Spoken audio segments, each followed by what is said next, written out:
we're planting trees on this field over here, and later on this year we're going to start planting that field over there. For every tree that gets planted, I'm making a sign. So that's what we're going to do. Let's go to the workshop and we're going to make some signs. Yeah, I'm doing pyrography today, you see. Well, I kind of learned my lesson, I think, regarding using the rotor. The signs end up being too big and they stick out either side of the tree. I keep hitting them with the old ride-on mower. So what we're going to do is we're going to be using pyrography. So it's basically wood burning, you know, drawing wood burning. But while we're doing that, I want to talk about, well, government oppression. Oh, those pesky little Tories. Well, they don't want us to be creative. They want to suppress us. I only think of black communities and what have you, and how they managed to deal with suppression or oppression, and they turn to the arts. They turn to music and what have you. So that's what we're going to be making. We're going to be making these. Hello, Mr. Angry Pagan. I hope you're well. So I'm going to be making signs to go with the trees that we've been planting, and this is for one person in particular. Really, for this group of signs that I'm going to make, because made a donation, and there's 8 signs to make. So that's what hopefully I'll get done. We're going to use pyrography, which is literally this tool here, and this is my pyrography iron. It's a hot wire type iron, which are really good, and I'm using timber that comes from our barn, because we re-roofed our barn, you see, and as such I've got loads of bits of wood like that. Yeah, so all I've got to do is just sand one face of these pieces of wood, which I'll be, just clean them up. I've got to trim them to size and what have you once I've done the writing on them, names and what have you, and I've got a list of names over here, and there's a donation that was by John Morris, and I've got them scribbled on there. I've got them double checked on a list up behind me as well, which I've got, let me bring that up. Yeah, I've got a list of names up there that I've got to do. I've done a whole load already, but obviously I'm going to have a load more to do. Hello Joe, how are you doing? Who we got here? I don't expect to be many people, because I don't think many how to put it, notifications will go out, but at least it's a video anyway. So hello Joe, I hope you're well. These are working man hours, sorry. So hello and goodbye. Oh, he's off. The boss is watching. Oh yeah, be careful, don't let him see you. Hello, I woke up in hell, didn't I? Yeah, sorry, there you are. Yeah, you're in hell, you're with me. Hope you can stay about for a bit. So anyway, we've got this little tool here, and this is what I'm going to be using, and this is a hot melt pyrography iron. It has a special wire on there, and as this is kind of what I've done to make it easier, because it's quite hard to press the button down. It's quite resistant, so I put a bit of old into ran and a bit of wood. So then it kind of holds itself down. Yeah, I just click it in and it comes off again. As you see, it's getting hot on the end there, and that allows me to burn into the wood like so. So I can create lines and letters and what have you. I'll turn it off now. Put that somewhere you can see it. What am I doing? Oh, there you go. I'll tell you, use that. That's it. Oh, let's bring this over here so you can see what we're doing. And then I'll put that there, maybe. Then put that on there, mate. Oh, there you go. Technical stuff. Well, I don't know about you. When I hear things like I heard earlier on James O'Brien on LBC about how the arts have been, well, not embraced, I think it's a crying shame, and I think it is misguided. I really do. Because without the arts, you've pretty much got nothing. Creativity comes in many forms. It comes in skills, it comes in the art, as in arts, but also in music, for instance. I'm sure the Angry Pagan likes what do you call pagan music? Is it just pagan music? Is it pagonic music? I don't know. Do you dance around poles and stuff and sacrifice goats? I don't know. You tell me. I ain't got a clue. Well, so what we're going to do is we're going to songs. I've already just made this one. It's off that list, on my little list here. and we're going to make some more. But I really do feel it's really misguided. I really do. Anyway, I got my AI tracking on my gimbal, so if I do that, it'll then move with me. The only thing is, it won't move down unless I go right down here like so. But I think I can actually make it go down actually, but then it won't track me. You can do that, and then that should come down. No, it's not doing it. Was it like that? Oh, I don't know, whatever. But I do that, and then it'll track me. I can stop it tracking by doing that. Yeah, and then it'll stop. So what we're going to do is I'm just going to bring you down a little bit lower. Down here like so. Yeah. So here we are, we've got a bit of wood. Now, that's one bit of wood. I've got another bit of wood here. I've got the bit of wood I cut off the end of this other sign here. Let's bring this down now. As you can see then, what we're going to do. So it's literally like that, like these. They're not, I was making much wider signs with the router, but that was a mistake. Because what I found was it's kind of like it knocked them over with the ride-on machine. So we're going to do pyrography instead, make them a little bit narrower, but this sort of width then. Because then we can actually, well, have a clear space in between the trees instead of get whacking them all the while, which is really annoying. So that bit of wood there, what was that one? That was a short one. Lucas Barnes.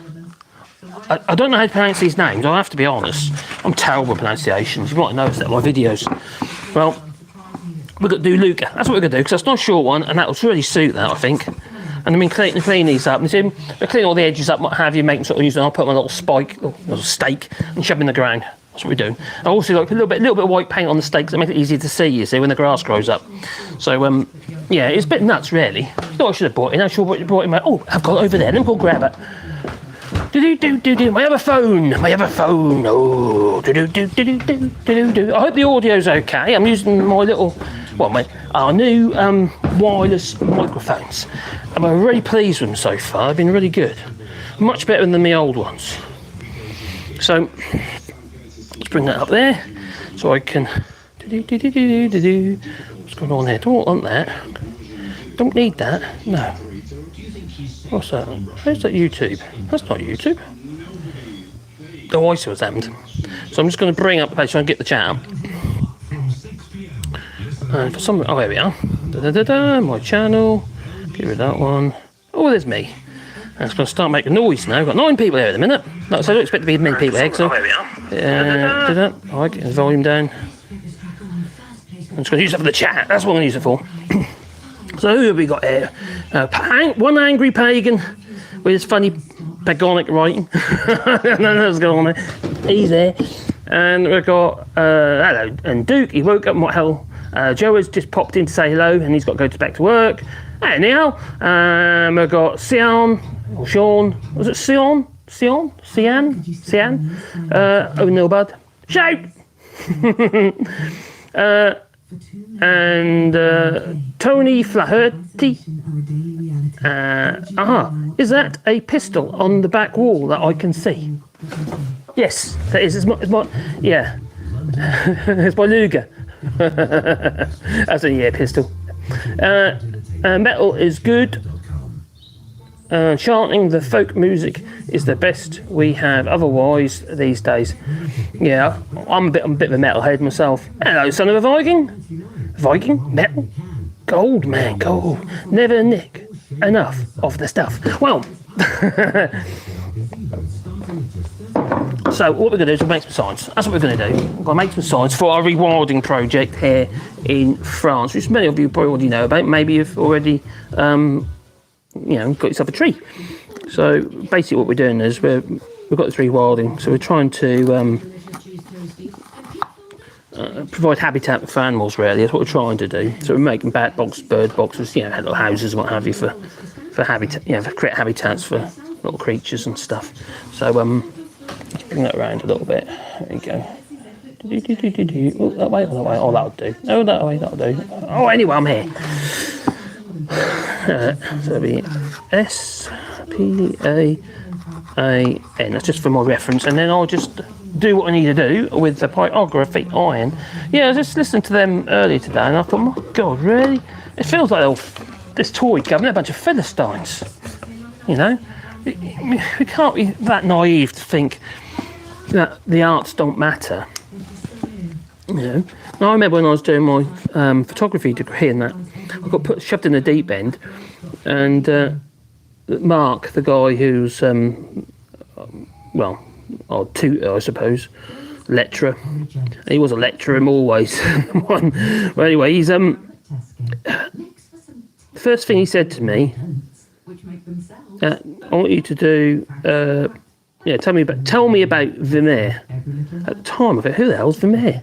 It wasn't the kind of art that I was really into. I was really into abstract and modern art forms, photography that is, such as Andreas Gursky and people like that. And that's the sort of thing I was really into. And I have to admit, I could see where he was coming from. When I went into the college library, or the library at the university, and I did my little bit of research and what have you. I didn't even know whether the library was, to be fair. And then at the time we had to get our library cards, all sorts. That was my first day. That was my first day. Everyone's first day actually, but loads of people decided, we can't do this, and they buggered off. So this is the thing about the arts, and some people consider it as a cop-out in some ways. So people just do the art, go and do art classes and stuff, so they don't have to do any real work. Oh my God, how wrong are they? They really are so wrong. It's you have to go into the history of art, different not just the art itself, and obviously the techniques, and I actually found it really fascinating. It really made me look at things differently, and that's where the arts become important in many ways, isn't it? It encourages lateral thinking, makes you look at things differently. Even you could argue, like for instance, the city that I'm from, Norwich, or the university here, the UEA, which was designed. Well, it's literally just all concrete. It got design awards and what have you, and most people think it's just a concrete mess, but that is art, Architects, they're designing buildings with the use of art, and obviously then a knowledge base regarding civil, engineering and what have you. Luca! Oh, we've got a Luca. We've got our Luca. And for me, I found that it opened my mind up, to be honest, not just to art, but also to other stuff around me. Maybe look at things differently, makes you think differently as well. And when I was saying earlier about arts comes in many different forms, it allows people to deal with oppression, but also helps people to, how to put it, uprisings. maybe this is a Tory plot to suppress the British people into submission. Or was that going too far? Maybe. But I wouldn't be a bit surprised. The only kind of art form they're interested in, it seems. Actually, no, to be fair, you can't say that about Lee Anderson, although he made a little video recently going about what Britain gave to the world. He's a Philistine, that man. He's an absolute Philistine. He really is. And it's creativity, is so important. Without it, we've got nothing. I know I'm just scribbling on a bit of wood at the moment. I'm kind of having, you get influence, you see. You get coerced by the grain of the wood. Yeah, I'm being coerced because I'm kind of trying to make you go a certain direction, because the grain is full of resin, hence when it pops, it's basically burning resin, and it explodes on you. And then other times it's trying to make you follow the grain. So once you get a lumpy bit, it makes it harder to write with it. So I'm kind of just having to go with it, really. Spawn. So I make them smaller signs, but they'll be like this to go with the trees, because I don't want them to, be knocked over. But equally, these will last a lot longer than the ones I was doing with the router. Now, the nice thing about doing this one, now I can use timber that's not exactly, as you can probably see there, not exactly flat. No, and this wood that I'm using, it actually comes from my roof. It's over 100 years old, or it's been on the roof for over 100 years. And it probably was cut green and put on across the rafters. the chevron on my French barn, because we're re-roofing at the moment. That's what we're doing. We're just well, actually, something's not really re-roofing. We're using old tiles, but we're putting new. The tiles we're using are mechanical tile instead of the old Romany tiles, which literally just lay on the roof. The problem with them is they fall off. They slide down the roof and bang you on the head. Isn't very helpful. No, that's not. Did you? Hello, David McGuinness. I hope you're well. The arts are hard work. They bloody well are. Actually, to be honest, making videos is art. You're right there, actually, and it's not easy. And I don't actually find it easy. I'm finding it easier now because I feel I'm finding it a little bit more natural to do it. And it's like my dear wife joining me in the videos. It's not natural for her. It really is not natural. She's not a very artistic person because, in many ways, it's because she's always had to. She's always worked. She's always looked after the family and stuff like that. And she's certainly, it's just me and the missus living here now. But I can't deny she really looks after me. She's such a lovely lass. She really is. And she's a good lass. She's a good lady. She really is. But she's shy, and to put herself in front of a camera like she's been doing recently is a big deal for her. It really is. And I'm really, really pleased that she's starting to embrace it. She's coming out of herself a little bit. She's becoming more comfortable behind the camera. And also she's speaking more now as well. She's talking more to the camera. She's, it's really, really good for her. And I absolutely love it. I really do. And that she's becoming involved, because it's not just about me making videos for people who follow this channel. It becomes something that we do together, and that's the problem when we've been married 30 years now. That was 30 years a couple of weeks ago. Oh, actually, just over a week ago, actually. No, just a week ago. Oh my God. We had our 30th anniversary, wedding anniversary it is. We've been together much longer than that, and for us, it was very much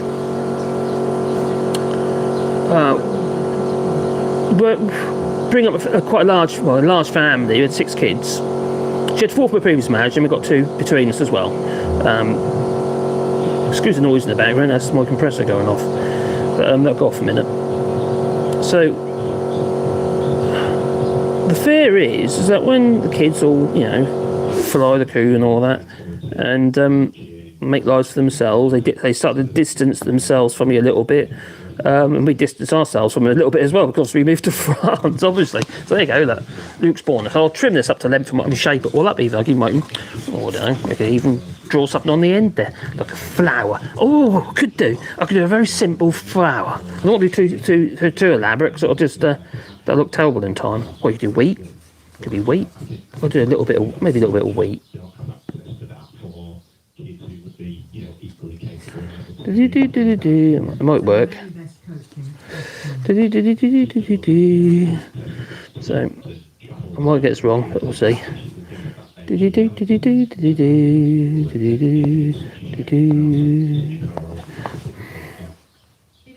A spear of wheat. So yes, the worry is as you're getting old and what have you, and that maybe you'll end up distancing yourself from each other as well. But now she's getting involved with the videos, that kind of becomes less of a problem. To be fair, we didn't really anyway, because we kind of worked together around the land and stuff like that. So it wasn't a huge problem, and but I'm it does make me look quite happy that she's involved in the channel. And doing she obviously don't want to do too much, but we're doing our morning videos together on our walks with the dogs and stuff, and just talking about stuff. And it's quite nice. There you go. Wheat. That's Luke's spawn, so I've got to clean that one up with the sand and what have you. That's no one. That's got another 6 to go. Oh my giddy arm. Just check the chat. Oh, bring it up again. Let's bring it up again. Hello. Oh dear. We've just single-handed argued why the arts are needed. They are. Without the trots, you don't need the toilet. Okay. Without pumping the sea full of poop, giving you the trots, You also don't need the toilet as much. No, E. coli. Yeah, lovely. My dear missus, she's suffering with E. coli at the moment, and she hasn't been in the sea. No, that's because she's got a UTI. She's been doing the blood test yesterday. She's down on antibiotics now, so she couldn't have the antibiotics straight away. Hello, Lefty Boater. I hope you're well, my friend. Hey, if you remember, you come up with a little Wally dog, it seems. That comes up green. Now, I've mentioned the videos. I want to try and work on these a little bit regarding the memberships. I think it's pretty cool. We can do all sorts of stuff with that. We need some ideas, though. That's what we need. We need some ideas. So, without a toilet, you end up with Clacton. Oh my Gideon, what on earth they think? The other day, what was that geezer doing from southwest or southeast or southwest water? Anyway, that's water down below. But he's trying to blame everybody for the hosepipe bans because you're drinking too much water. And working from home and stuff, as though you wouldn't drink water and evacuate your bowel and your bladder if you're at work. That's nuts, absolute nuts. People are fucking crazy, but I bet people listen to it. I bet they believe all. They're crazy. I've got Matt Hancock Day. He's a select committee meeting. He's been he's having to give his little interview, isn't he, about the pandemic and preparedness and stuff for the pandemic. And he apologised sincerely, he did, to everybody, that the United Kingdom, because the United Kingdom wasn't prepared. He's such a sincere fella. Integrity he's got. Did you know that, Matt Hancock? No, I don't think so. Oh, okay. Oh, well. Angry pagan. One angry pagan wants to know if it's north or south of France. Well, I'm kind of in the middle. I'm in the Limousin here in France. Yeah, and it's a beautiful area. It really is. We're very fortunate to live here, and it's the best move we've ever made, moving to France, and especially obviously because of Brexit, as well. It just we're happy to be here, and we feel very, very fortunate to be living here, to be fair.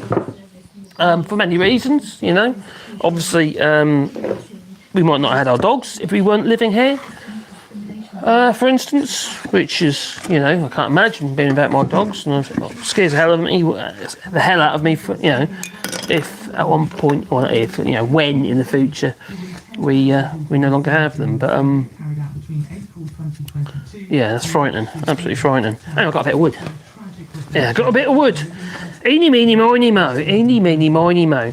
Now, John Morris is one of the subscribers here. This is these are for his trees. There you go. 8 trees going in, John Morris, and he's also got some it's quite reasonable donation, and he's got some bird boxes and stuff as well. We're going to be making. But there'll be another video though. At the moment, I just want to get these signs made, and I'm doing them live just for the hell of it, What the hell? So, next one is gonna be eeny, meeny, miny, mo.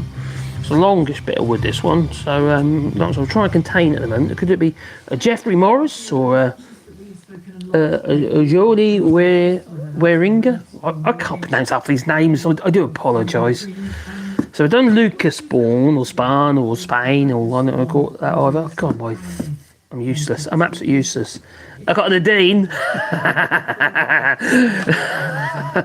Not a Doris. No. Anyway, Nadine Doris, she's decided, well, she didn't decide anything, she's just been very, how to put it, slow and resigning. 18 days so far since she actually said, from immediate effect, I resign. And then she hasn't resigned. That woman. Oh my Gideon, what are we going to do with people like that? Hey, which is the longest one? I've done that one. Well, actually, none of that long already. Jordi, and I've got Jeffrey Morris is quite long. I've got this long bit of wood here. I could do that one on. I'll tell you what, I'll do that one on that one. Yeah, we'll do the Jeffrey Morris on that one. Yeah. Now, this wood we're using is looks like chestnut to me, but you see, it's chestnut. Very, very old chestnut, which has got this lovely patina on it. Actually, there's lots of life left in it. And that's what you call the village. So you'd have all the rafters coming down the roof, And you've got all these pieces of wood literally nailed across the rafters, and then the tiles literally sat on top of those. And we're not doing it that way anymore. And also, where the ends are on the rafters, they're all kind of like really dry and brittle on the ends. So I've just been cleaning them up with El Sander, and I'll shape them up again a bit more like these, and then they'll be placed with the trees. So I think this one could be Jeffrey Morris. Let's do it. That could be a Jeffrey Morris. Let's do it that way round. Just because I don't get the big G this end. Let's bring it down. Oh, here we go. Here goes another one. So we're going to go a big G. It's just kind of like ad hoc, really, and that's 2 Fs.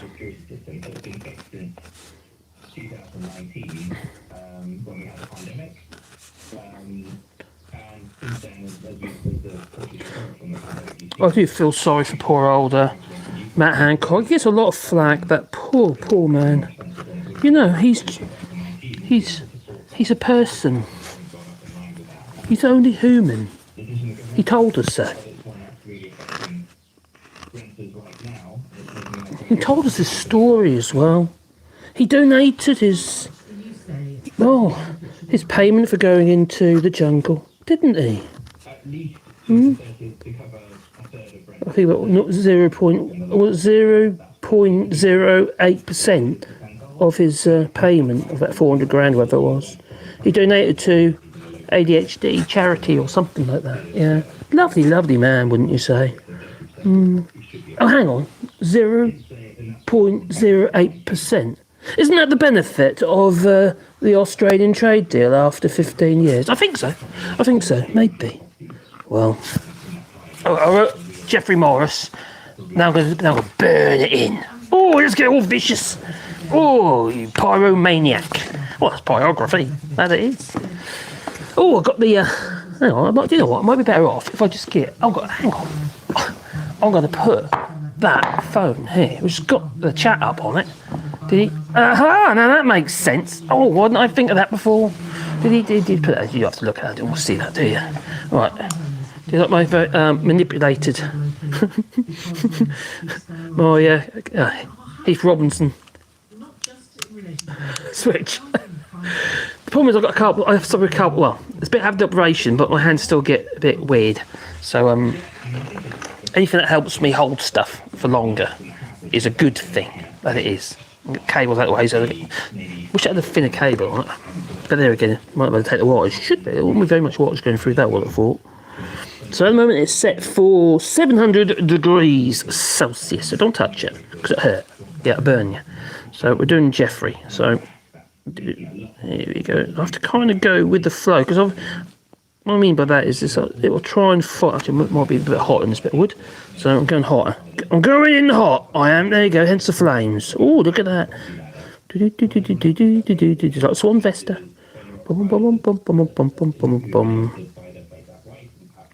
Yeah, so maybe this government is trying to suppress our ability to express ourselves. Because people who express themselves are more likely to, how to put it, protest. It's a form of expression. We're walking very slowly down a road, for which you then end up being, arrested within seconds. It's unbelievable. Walking down a flipping road, and they're probably going to get a jail sentence for that. I'm a bit surprised the way things are going. That protest bill, the civil disobedience bill, whatever they call it, it's just unreal. It really is. And you know what? Nobody cares. Nope. And also, the other thing is, you could argue those people who have been protesting as to why we've ended up with this bill in the first place. And Steve Bray. So what's going to happen to Steve Bray now? No, it's coming into force. Well, it is in force now, isn't it? Makes you wonder, doesn't it? Got a G. That's obviously upside down. Just go with the flow. Now, normally, if I was doing any of this kind, I'll be using different timbers in this. This is very coarse timber, so it's not that easy to do pyrography on. You use basswood. Those kind of timbers are really, really good for pyrography because the grain is so close together, so fine. But a fairly surface is quite easy to burn. Whereas chestnut, oak, all those sort of timbers are a little bit advert. They kind of influence your strokes with your biography iron.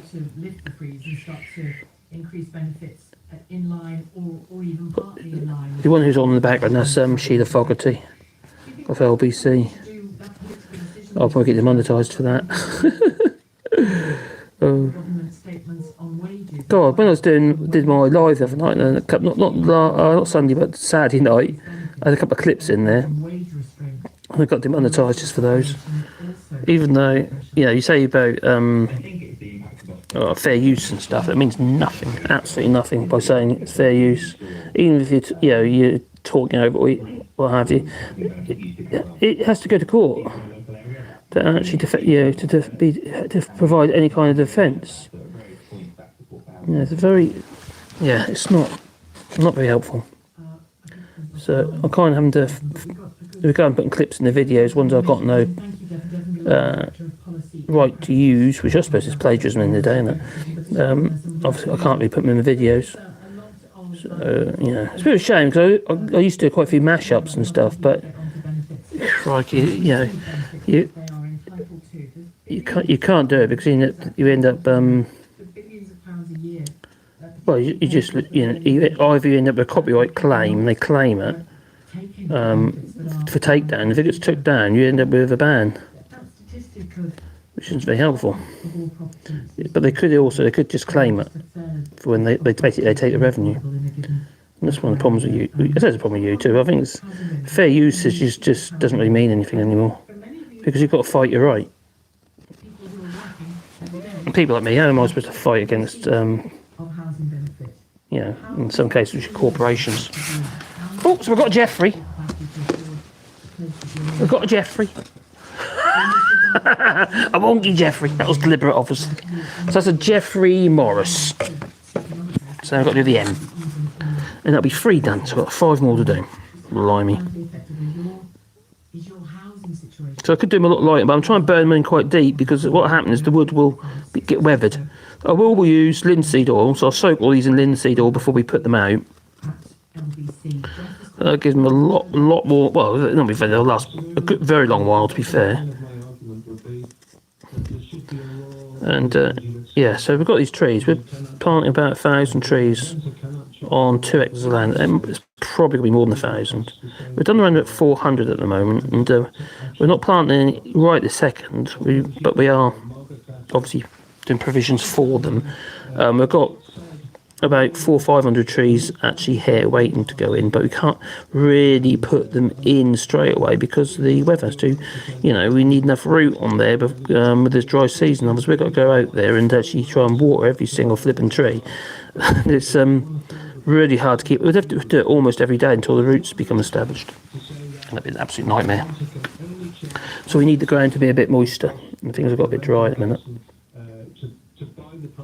So right we go.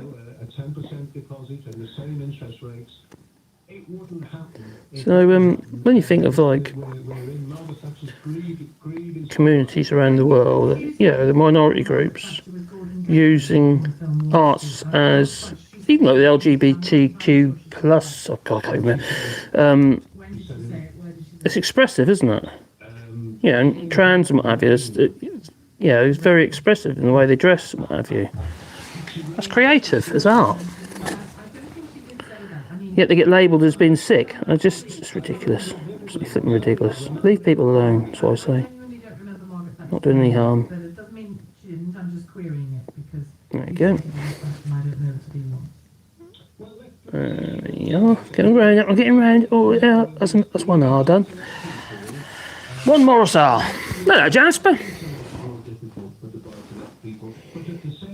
Vicky Clee, what have you been doing now? Says Vicky Clee. Well, we're doing signs, we are, for our rewilding. We've got a rewilding project in class. We're planting trees, and I'm making the signs for some a donation by one of the people on this channel, John Morris, and he made a donation, and I'm making the signs that he requested. And I got a list list of names for John Morris, and we'll be planting trees on his behalf and putting these signs with the trees. They don't have to be people; it could be animals, even. Like your memory of your pets and what have you. And yeah. So it's great. When my Wally finally goes, he's going to have a centaur. Or a centaur or centaur. Or like that big monument thing on the near the White House, that big pointy thing, where a Mars attack, they try to knock it over. That's a funny film, that is. How are we doing for batteries? Yeah, we're okay with battery. So there we go. Got the S, and that'll be the Morris one. And what I'll have to do with that, I'll have to clean up the edges, which I'll be using. Probably a spoke shave, such as that. Clean up the edges, shape it up, what have you. I'll be doing that at the end. But it's really important, I think when people become Philistines, such as the Tories, because they're a bunch of Philistines, let's be honest. Lee Anderson, he's a flipping Philistine. He's going on about the arts the other day. There's nothing creative about him. What's creative about him apart from being creative with the truth? The problem with this is if you lose empathy. Being creative, I feel it fuels empathy. It's about feelings and sentiments, how things, stuff around you, how it makes you feel. Art can make you feel emotional. Like music can make you feel emotional. The clothes that you wear can make you emotional. Makes me emotional when I see my buddy sticking out. But yeah, I'm very emotional. Jeffrey Morris, you got a sign. Jeffrey Morris. So that's number one. Okay. What do I put on the end of that one? I might make it too long if I do that. Yeah. I might even cut that into two, so I have like two, like jagged sides. Put one there and sort of one just below it, sort of thing, on another side, on another stick. We'll see. Because I don't want to knock them with the old machine, you see. Because that's what I have been doing, and it's really annoying when that happens. You're too early. I'm off to. Oh, you're off to the vet. Oh my God, most people go to the doctors, mate. Yeah, don't go to the vet. My pal one here, I put some net manure. Oh my God, I'll tell you what, nettle manure, oh my God, that stuff is brilliant. But the only thing is about it is nettle manure, if you don't know what nettle manure is, nettles don't poo. Just, stinging nettles, they don't necessarily poo. They're just a plant, aren't they? But if you need a feed, like a baby BO, a liquid feed, which you dilute about 10%, what you do is you grab yourself a bucket, grab a load of nettles, stinging nettles, chuck it in that bucket with a bit of water, and leave it for a couple of weeks, say. Put some on the top of it because it'll stink, you see, and drain off the liquid, put it in bowls, and dilute, and that's a brilliant feed. The only thing is about nettle manure is it's high in nitrogen, so it's a high. It'll make things grow a lot, but not necessarily make it stronger. If it makes any sense, you're better off with comfrey if you can get it. It's got a bit more of a, potassium, phosphorus, and nitrogen all in one plant. But yeah, do both. Yeah, it depends. But for instance, grass growth and stuff like that, if you want to feed your grass, it's brilliant for that as well. If you're struggling, actually, it does need a big cable. The cable's getting warm. That's obviously quite high. It must be quite high wattage then. Curious now. Not in that high wattage, it can't be. A little device stick, ain't got high wattage, is it? I would have thought so. Anyway, so what's next? Eeny, meeny, miny, mo. I'll make that one a John Morris. That one could be a John Morris, that one good. Oh, that would be better. Oh, John Morris, that's quite a short one, isn't it? Okay, that's quite a substantial bit of wood though. We'll use that one. We're going to use this bit of wood for John Morris. There we are. Let's turn that off there. Right, just scribble on here. Make sure I can fit it on. Yeah. Because that'd be helpful. Because obviously if I can't fit it on, it's going to be a bit of a problem when I can't fit John Morris on my bit of wood. I know this is a bit random, and this channel's generally about politics, but I'm trying to, chat about stuff as well. If I can remember stuff, because everything's gone flipping mad at the moment. Yeah. All my videos aren't doing very well today, though. Yesterday did okay, actually, but today is they've gone a bit pot. It's a pot. It's probably my fault, I picked the wrong topics. See, topics that I'm passionate about don't do very well. I'm quite passionate about Scotland and what have you. I do feel that I feel that Scottish people have got a right to determine their own destiny. The only problem with it is those videos never do well. It doesn't encourage me to do more. So, my feeling about Scottish independence is I don't want Scotland to leave, but I think they have to. That's my feeling about it. Plain and simple. I think it's sad. I really do think it's sad. But I understand why it has to happen, because the people in Scotland I feel they've been shat on from a very tall, well, very high height. Yeah, there's a bit of sandpaper, where it is, because I messed up. I know you can't see it, it's a good job and all. So yeah, but whenever I do videos about Scotland or what have you, they never do very well. So if Scottish people want me to make more videos about that, I really need their help to spread the videos about. Because one of the problems is, you see, you've only got, every 24 hours you're allowed 3 notifications in every 24 hours. So I've got to be a bit selective. And I wasn't going to be going live today, hence that's why I haven't got many people here at the moment. It's because notifications probably haven't gone out. Not to everybody anyway. And as such, it wouldn't, no, it's not going to be very many people. It just isn't. But I knew that when I started. And I just knew I had to do these signs, because I make promises, and the one thing I won't do is lie to people and tell people one thing and not do it. I've got a real problem with liars, and I've got a real problem with people not being sincere. I've been lied to all my life, basically, by family members and various other people, what have you. And it kind of gets you, it makes you very, how to put it, sceptical of human nature in many ways. But I have to admit,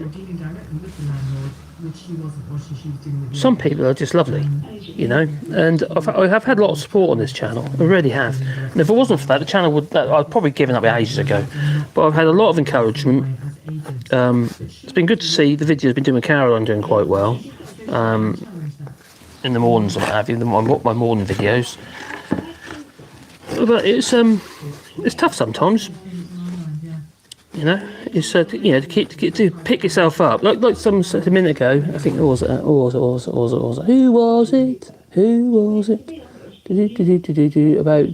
making videos. Oh yeah, videos and art. That was Dave McGuinness. And it's to actually get, make. Sometimes you have to kind of make yourself to do it, if it makes any sense, because you haven't got the. You've got to do it because you've got to keep the momentum going. Otherwise, you're not gonna, you're not gonna feed. The algorithm's not gonna help you. So it wants to see you produce stuff on a regular basis. I'm scribbling, by the way, in case you wonder what I'm doing. Yeah, I'll bring it down again. I've got you on a gimbal at the minute. That's the thing you say. Yes, talk about support and stuff like that. It's also the financial support. People on here have been really, really kind, and it allows me to get the equipment needed to be able to do stuff. These got microphones here. And I got them because somebody mentioned that Caroline needed the microphone, and they were obviously right, because you can hear her, and she's quite quiet anyway. But it's quite funny the other day when we did the video, the one that went on this morning. You could hear Caroline shouting at the dogs. And she was like 100 yards away. Yeah.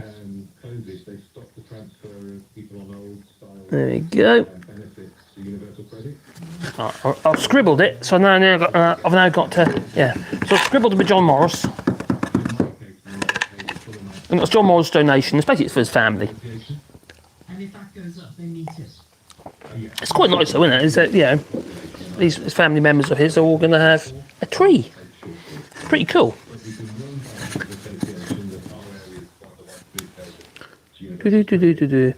God, when I see what's going on regarding... Oh, it's quite worrying.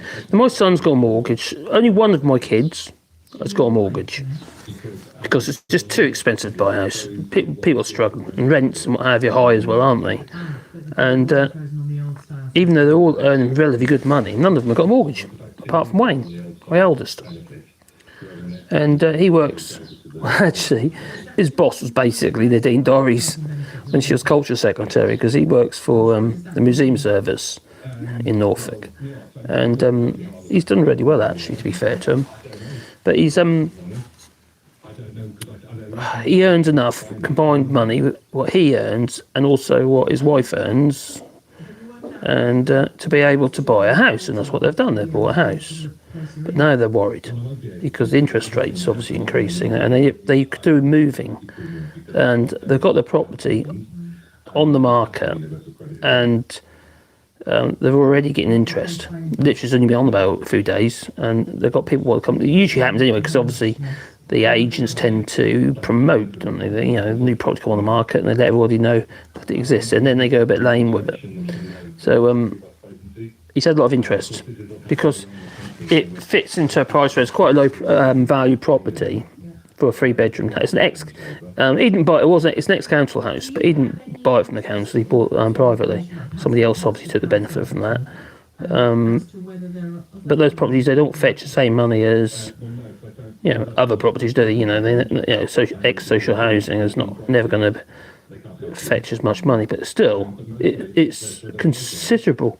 He's made a lot of the equity he's gained because of the 15% house price inflation. He's done quite well out of it, but now he's got this worry that to be able to move from there, because it's a low, technically for the size of the property, it's a low value house, and we've got a little grand door, what have you. And his worry is going to end up something smaller if he moves, because he wants to get away from the area, because he wants to try and get a granddaughter into a better school. And I don't blame him, because that school where he's at the moment in Heartsease, it's nearly always on special measures, so it's a bit of an issue, unfortunately. But that's a failure of government yet again, isn't it? It's like charity, where I see charity, and we shouldn't need charity. I think it's a failure of government. It's lovely that people obviously are willing to do their bit to help people, financially, give a little bit of money, what have you. That's fantastic, but we shouldn't need to. It's a failure of government, the way I see it. I don't think there can be any argument about that, to be fair. And then obviously you've got, other charities, we've got pet charities, RSPCA and what have you, RSPCB. Now the RSPCB, they're always struggling to get legacy money, money from people who are dying and stuff like that. Whereas the RSPCA always does really well at it, because obviously people have pets, I suppose, and they can have that relationship with animals, dogs and cats and stuff. So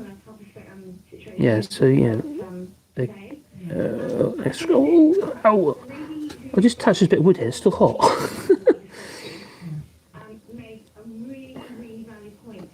But no, anyway, we shouldn't need charity, really. We shouldn't need it. Even if taxes had to be higher to cope. But probably, to be fair, I don't actually think it needs to be. I believe this government is, well, not just this government, actually, it's also previous governments wasted so much money. Well, look up to the wasted of COVID, for instance. Crikey. Paying for PPE that's not usable and still paying them for it. It's almost like they've had the money over before they actually got the goods. I won't be surprised they have. Look at Michelle Moan. I can't remember the name of the company but it was a company that was created at the time of the pandemic, or during the pandemic, and effectively being lobbying. But they haven't actually provided anything, because everything they did provide is useless. And there she is, swanning about on a £10 million yacht paid for the COVID money. But it's not just her. It's the Prime Minister himself. It's Rishi Sunak. Taking the piss out of everybody. I'm sorry, but he is. He's slime. He really is slime. And this isn't allegedly or anything like that. This is well documented fact. The most obvious one is his wife's company. I'm not talking about Emphasis. That's another story, I suppose. But her company, under Caterham Holdings, with a company called Mrs. Wordsmith, which was an education publisher, and she received 1.3 million in loans, while 1.3 million in loans for a company, Mrs. Wordsmith, which was already at risk of not just risk, but it was going to go under, basically. And it wasn't because of the pandemic, because this actually it was before the pandemic even was a thing. Before COVID-19 hit the UK, the company was flat on its face. It just hadn't got to the point at that stage where the creditors were coming in and say, hang on, we want money or else, or where county court judgments or more serious cases would end up in the courts. And but no, there you go, John Morris, you've got your sign. That didn't take too long. That's another one. Oh, how many you got now? That's 4. Got 5 more to do. Turn that off a second. Let's just check the chat. Oh, there we go. Up we come. Hello there. So yeah, Ashata Mehdi, she received 1.3 million to a company that was literally on the verge of bankruptcy. Creditors are calling up the door, basically. Grabs this 1.3 million in a COVID loan, and then the company goes into liquidation. It's no more. Goes into liquidation to the sum of £16 million. So there's a 1.3 million owed to taxpayer in COVID loans alone, isn't it? It wasn't a grant, it was a COVID loan. The idea is that you're going to have to pay it back at some point. Well, that ain't going to get paid back now. There's all the creditors, all the people, that 16 million quid that they owed. There's all taxation that they hadn't paid. Employee taxes, employment taxes and all that sort of stuff as well. Their taxes, their national insurance will not got paid. The company's just literally folded. And then he's going about integrity and telling everybody, oh, don't worry, I've got my finger on the ball. No, Jan. No. Just empty words. Believe in me. Be happy. Yeah, right. That man is so... Oh, sorry, but he's corrupt. Because it's not the only instance. She received several COVID loans. And it isn't just that. It's also, obviously, regarding the blood money.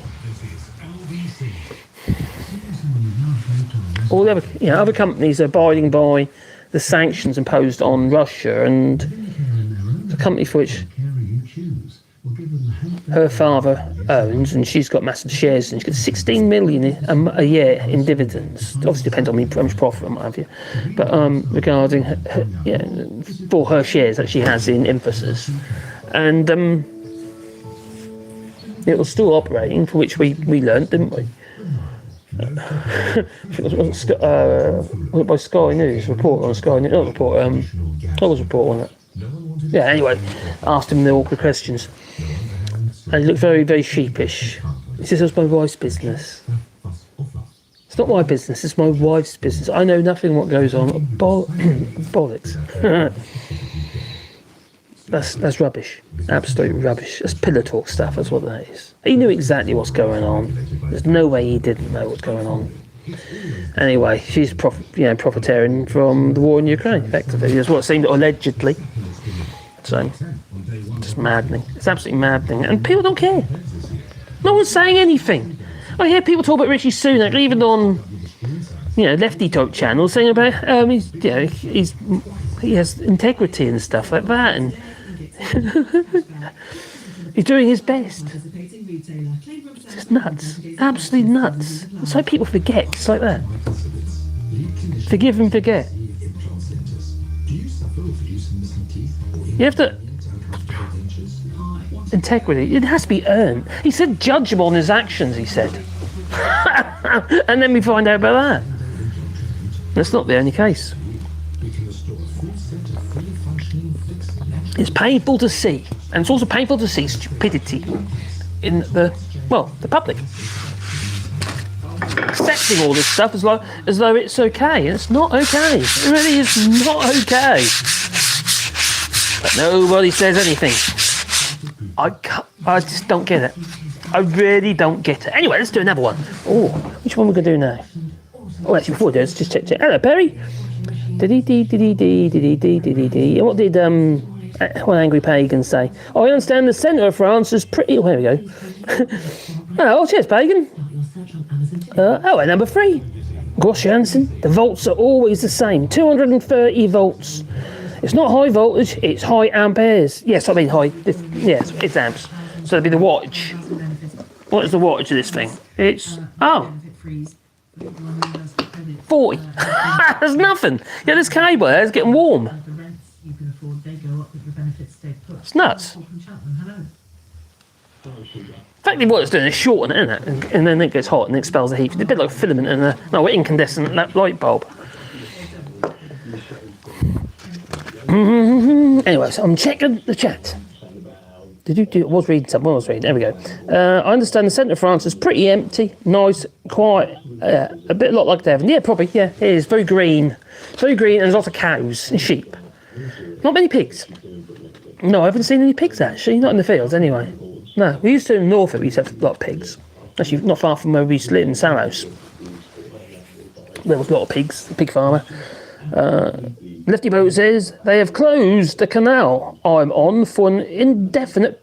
What? Oh. So they closed your canal? What are they working on or something? An indefinite amount of time? Are they working on the locks or are they just saying no entry? How's that going to work? Crikey, sorry about that. So not be able to get back in time to get my boat blacked. So you got to get. Do they have to take it out? And so you have to. Do they slip the boat or use a gantry to get it blacked? I take you talking about the hull. Hello, Vicky Clee. I can imagine we have difficulty understanding each other at times. Ooh. Number 3 says, I have a video planned for today about the critical book. Oh, the book that you got. You're telling us about in your previous video, weren't you? I still have to make it, however. Just go. Press record. All you got to do is just press record. Just go for it. I hate, detest, and despise liars. God, I just can't stand them. I've just had enough of them, man. You know, just like... The problem with it is you don't believe anything. You know, even when they're telling the truth, you don't believe them because, you know, they're just liars. And it's, you know... compulsive for them, and you don't trust anything that they say. And that's a problem. I did say high voltage, actually, to be fair, I did, yeah. Call it Fourners. Oh, well, this is chestnut. Yeah, Châtenay, en français.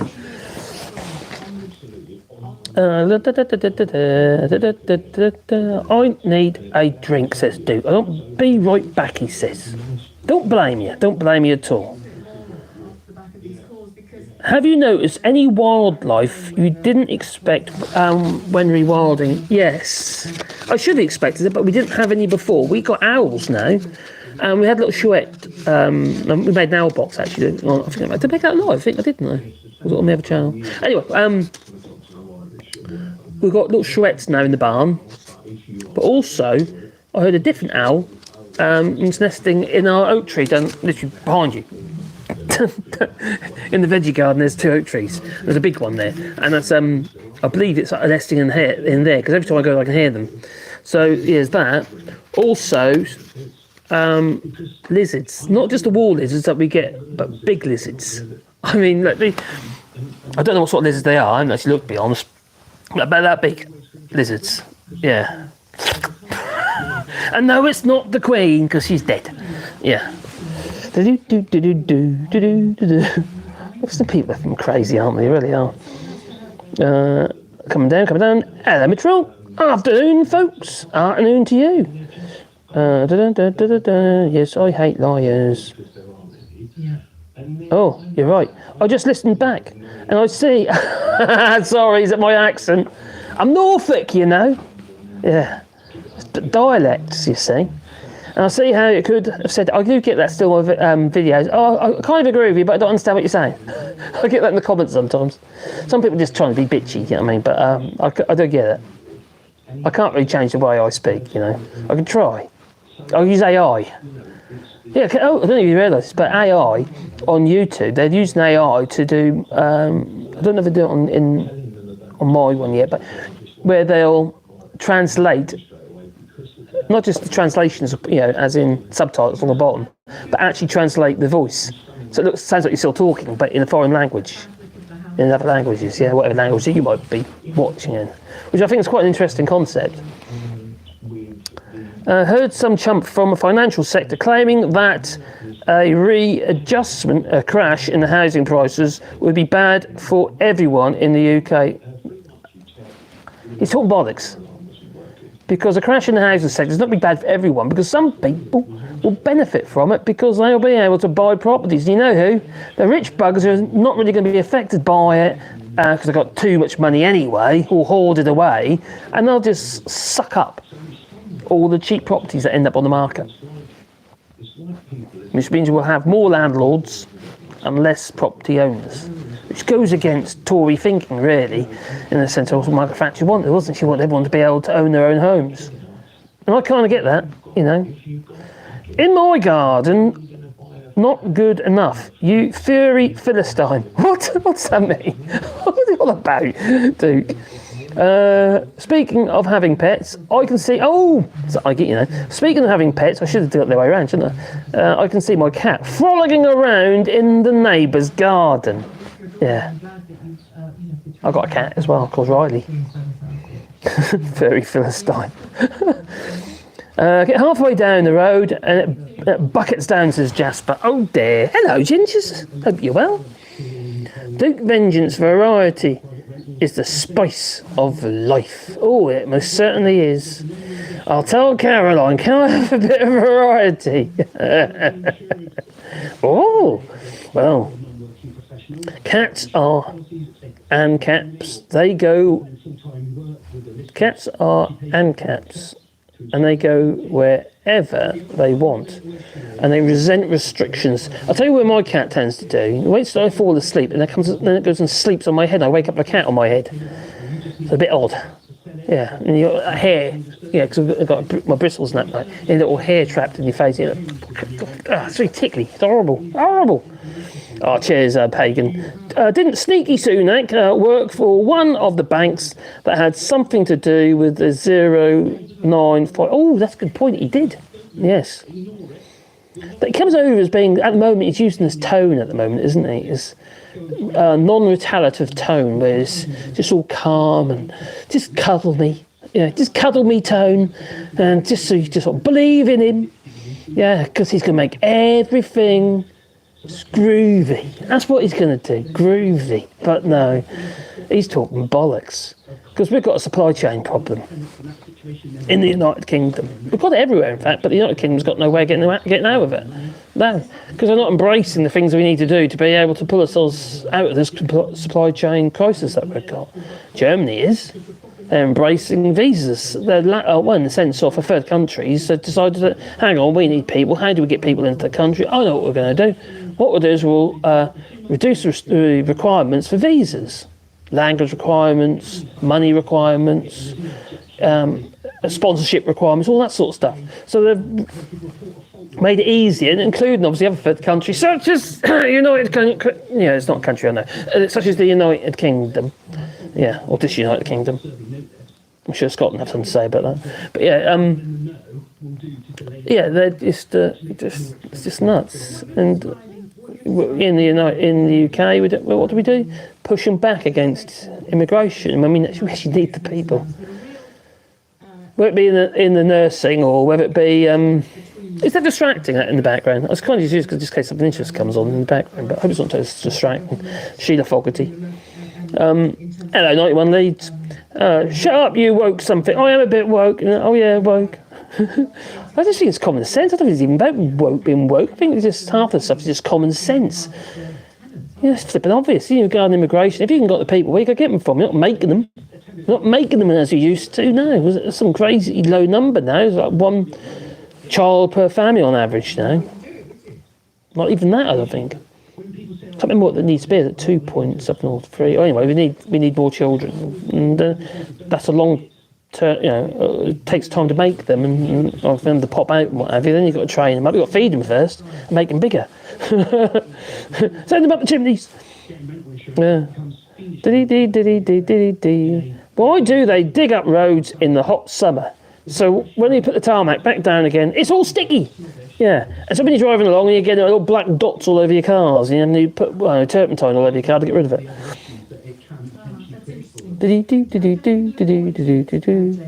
It requires preparation, it does, I suppose. You're talking about making videos. Just press record! Yeah, it is easier said than done, I have to admit. Sometimes it's about breaking barriers. When I first started doing this channel, that was quite tough just to press record. Even though you talk to a phone, you can press, you can turn it off and start again if you want. It shouldn't really worry you. But it does. It makes you really self-conscious. I felt it really difficult at the start. And it's I'm not worried these days. Sometimes I do. Sometimes I don't feel like it, in the sense I don't have. I feel there's certain expectations, and I kind of don't always necessarily feel that I'm in the mood to do it, or I'm capable of doing it. You know what I mean? Sometimes you go live and stuff, especially, it's even tougher because everything's live. You can say the wrong thing or say something you don't necessarily mean. It could be misconstrued, and it's a conscious It's a conscious worry. Oh, 91 he says they switched off all those automatically flushing urinals that waste water. Yeah, that's a ridiculous idea, wasn't it, really? Urinals that just flush themselves for no apparent reason without even being there. It's nuts. Even the empty bill. Oh, good point. Yeah, that's just stupid, isn't it? Why would you do that? End of the day, that's what we should be blaming the urinals, the automatic flushing urinals for the hosepipe bans, and not for the fact that they lose millions of gallons or litres of water. Through to bad infrastructure. Oh, now angry poet. What do you say? He says, I advocate moving the United Kingdom to a social democracy in a similar model to our Scandi cousins, most definitely. And could help convince the EU to allow us to come back, maybe. Do you know what? You might have something there. That would be very nice, but I can't see it happening. The problem is you've still got people like Neanderthal. Just nuts. Just madness. The whole thing is madness. Hey, Lefty Boater. We had so much rain last night that you could almost float in my backyard. Well, I hope I don't get too much rain at the moment because my barn has no roof on it. Hence, I took the village off. For which we are going to be going and get some materials later to do that. Anyway, who's next? As in, which sign is next? Oh, I've got it. There's no. We demand that EU conform to our ways. Yeah, you're probably right there. Number 3 is kind of the arrogance of us. I say us. We didn't. I certainly didn't vote to leave the European Union, and I just want to embrace people in some way. Give everyone cuddles and hugs. All you need is love. Oh, John Lennon. Oh, he was a very wise man, sort of. Anyway.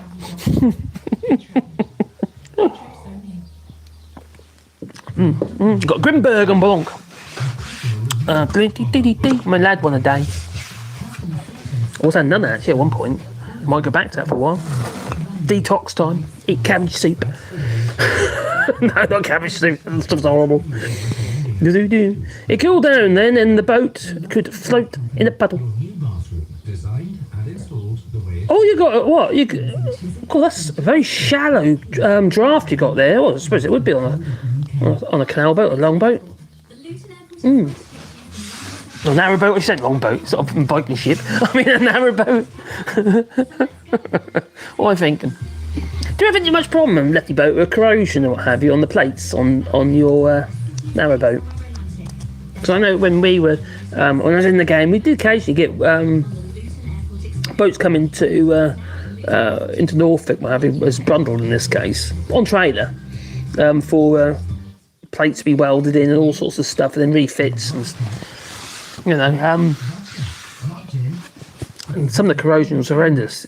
Cut out the old corrosion with plasma guns and plasma cutters, and welding the new plates. Had to be done. Obviously, get holes in the boat and then they sink. It's not very helpful. No. Who's next then? Eeny, meeny, miny, mo. So done John Morris. He's done. So I'll just put a little line for that one. Done Marique or Majik. That one's been done. Done Jeffrey. That one's done. What's the other one I've done? Done John. So I've got John Morris is done. Done Jeffrey Morris. That's done. And Luke Spawn. Spawn. And I don't know what to do there. Not like that, it's a bit of wood. Right, so we've got, and that one. So we've got 1, 2, 3, 4. So I've got, number 4 to do. Let's get on with them then. That's what I say. Oh dear. Going to have to go and pick up my no longer poorly car. Hey, do you take care before? Good luck with the car. I need a new car. Saying I need a new car. Do I really need a new car? Can't afford a new car, but do I really need a new car? I don't really go anywhere. I'd like an electric car, to be fair. Considering that we produce most of our electricity. All this electricity in here is all done by solar. Yeah, which is pretty cool. We've got 2 banks of solar panels. Which is very, very handy. I've got a wind turbine actually as well. What I need to put up. Eeny, meeny, miny, mo. That's a longish board. So what can I put on there? I wonder. La la la la la la la la. Could do the Dean Morris, or we could do Joel. Let's do Joel. Joel. I think there'll be room for that one. Oh, do it that way round. That'll be better. Yeah, let's do it that way round. Yeah. I'll do it that way round. So then we can. No, I'm not going anywhere. Hope the audio's okay. My little radio mics. These are little what's it, Hollywood or not Hollywood? Hoyland or Hoyland? Oh, I don't know. Larg M1s, whatever they are. It's a pair of little mics and a little transmitter on them. Oh, Holyland they're called. Holyland Larg M1s. Really good little mics. They're so simple to use as well. They automatically connect. You put them into a bit like the AirPods kind of little box they go into as well. Really neat little design. Really recommend them. And my God, they apparently got 200 metre range. And now, line of sight, I've got my doubts about that, but they say 200 metres. But I have to admit, when we were using them yesterday, it was pretty impressive. That picking Caroline, that was clear as day, and Pandora barked, I'm not a good one. And I thought, that's not bad at all. So there we go.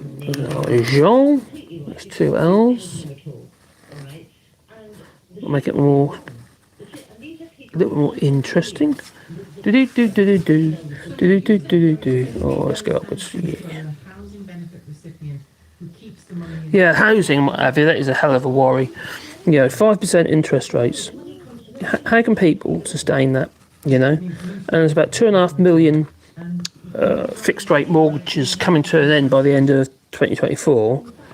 All those people are going to end up with interest rates of at least 6%. By the time they actually renew, they'll probably end up being higher interest rates, because the interest rates likely to go up even further, because the Bank of England, I don't want to admit what the real cause of all this is.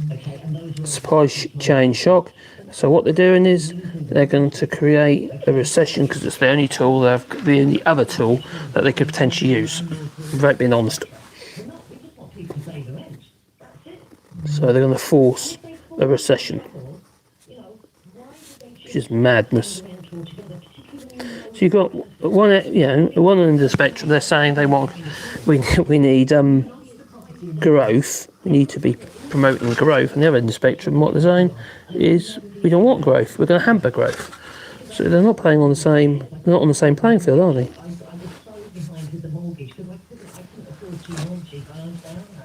This pencil I'm using here was actually a gift by somebody on my woodworking channel.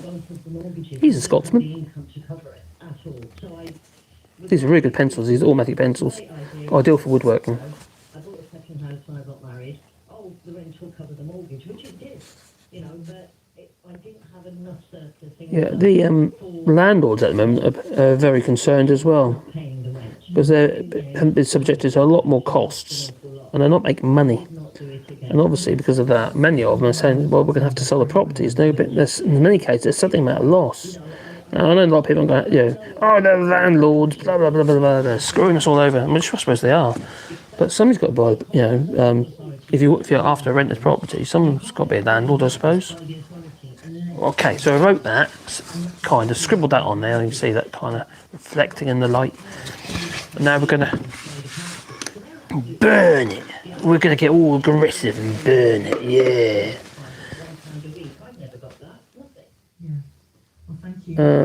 It's becoming more and more convinced of the idea to live on a canal.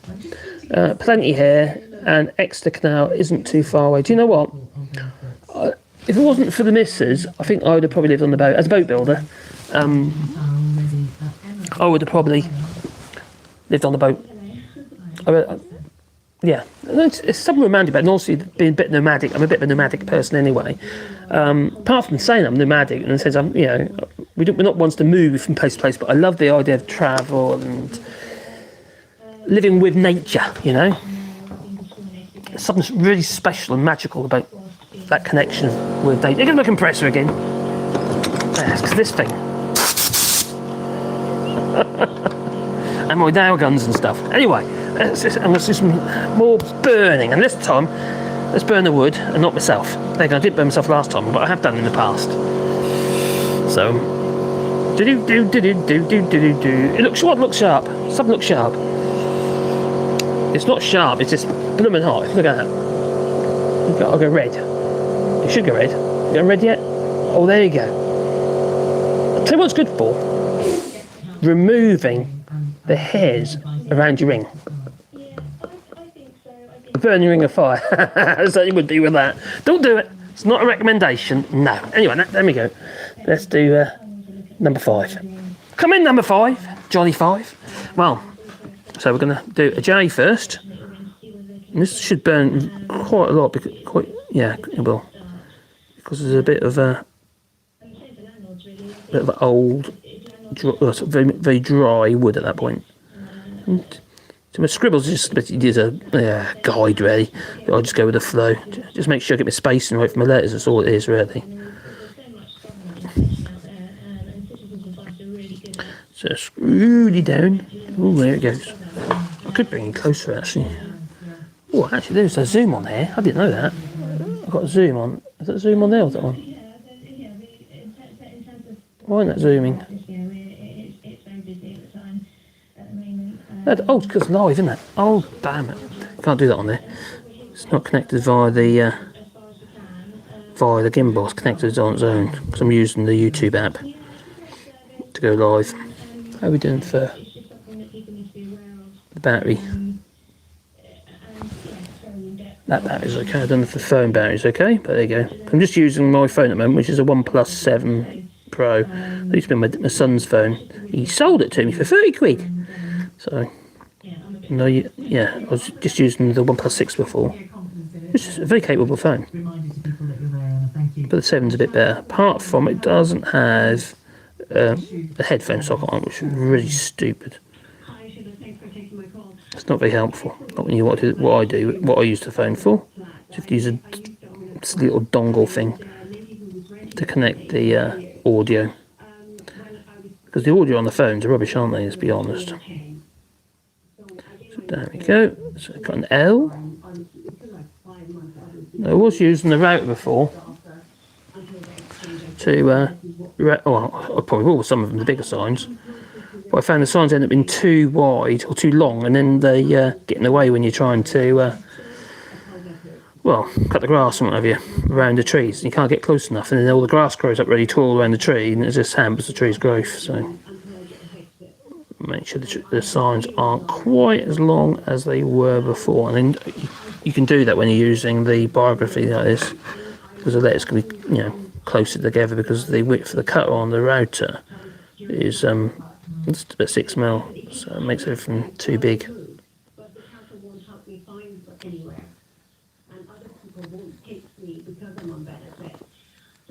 Very good, okay. Yeah. There's a lot of Yeah, I agree with you actually, Litty Bo. There would be a lot of benefits living on the river or a canal. Now, a friend of ours, she's passed away now. Actually, she's a very courageous lady. She actually sailed around the coastline of the United Kingdom, including Scotland, obviously, and obviously quite a long trip. People don't realise there's a lot of coastline there. Anyway, she went all the way around the UK coastline, and in little Colvick Watson, which is a tiny little boat, and it's the thing with the Colvick Watson. The shape of the hull and the bow and the stern, which is basically round in shape, it just bob around in the water. It's just like literally like a little fishing float bobbing around in the water, I suppose, in many ways.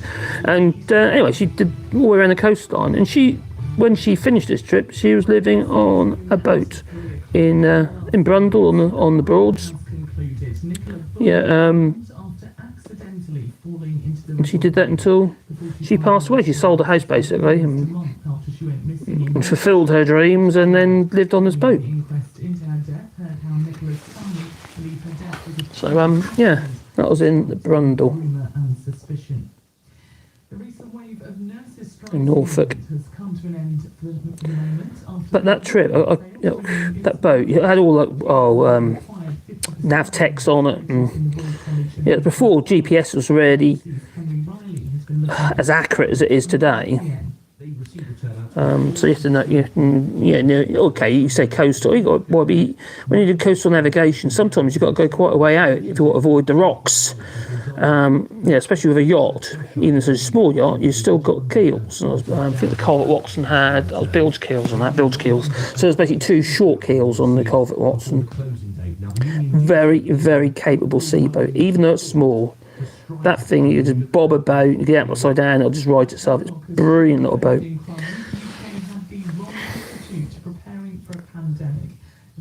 I can remember when she sold that, and that boat had everything on it, absolutely everything on that little boat. And she got $5,000 for it. That's all she got for it back then. That'd be a lot more money now. Oh, here we go. Matt Hancock is saying that he's profoundly sorry for each and every one who died. Because he's human, you see. For some, it will be hard to take that apology from me. I understand that. Oh, he's pretending to be have empathy now. Yeah, it's like a fake. You know he does. Yeah, Matt Hancock. I'm so sorry. I'm so sincere. I'm putting on a fake emotional effect to my voice, just so you think I'm being, that I've got integrity and empathy, and that I actually care. I'm only human, I'm human. Horrid little man. Oh, getting closer. A short time ago, the FTSE 100 was trading down 11 points at 74.40. Make loads of bird boxes, your bird houses.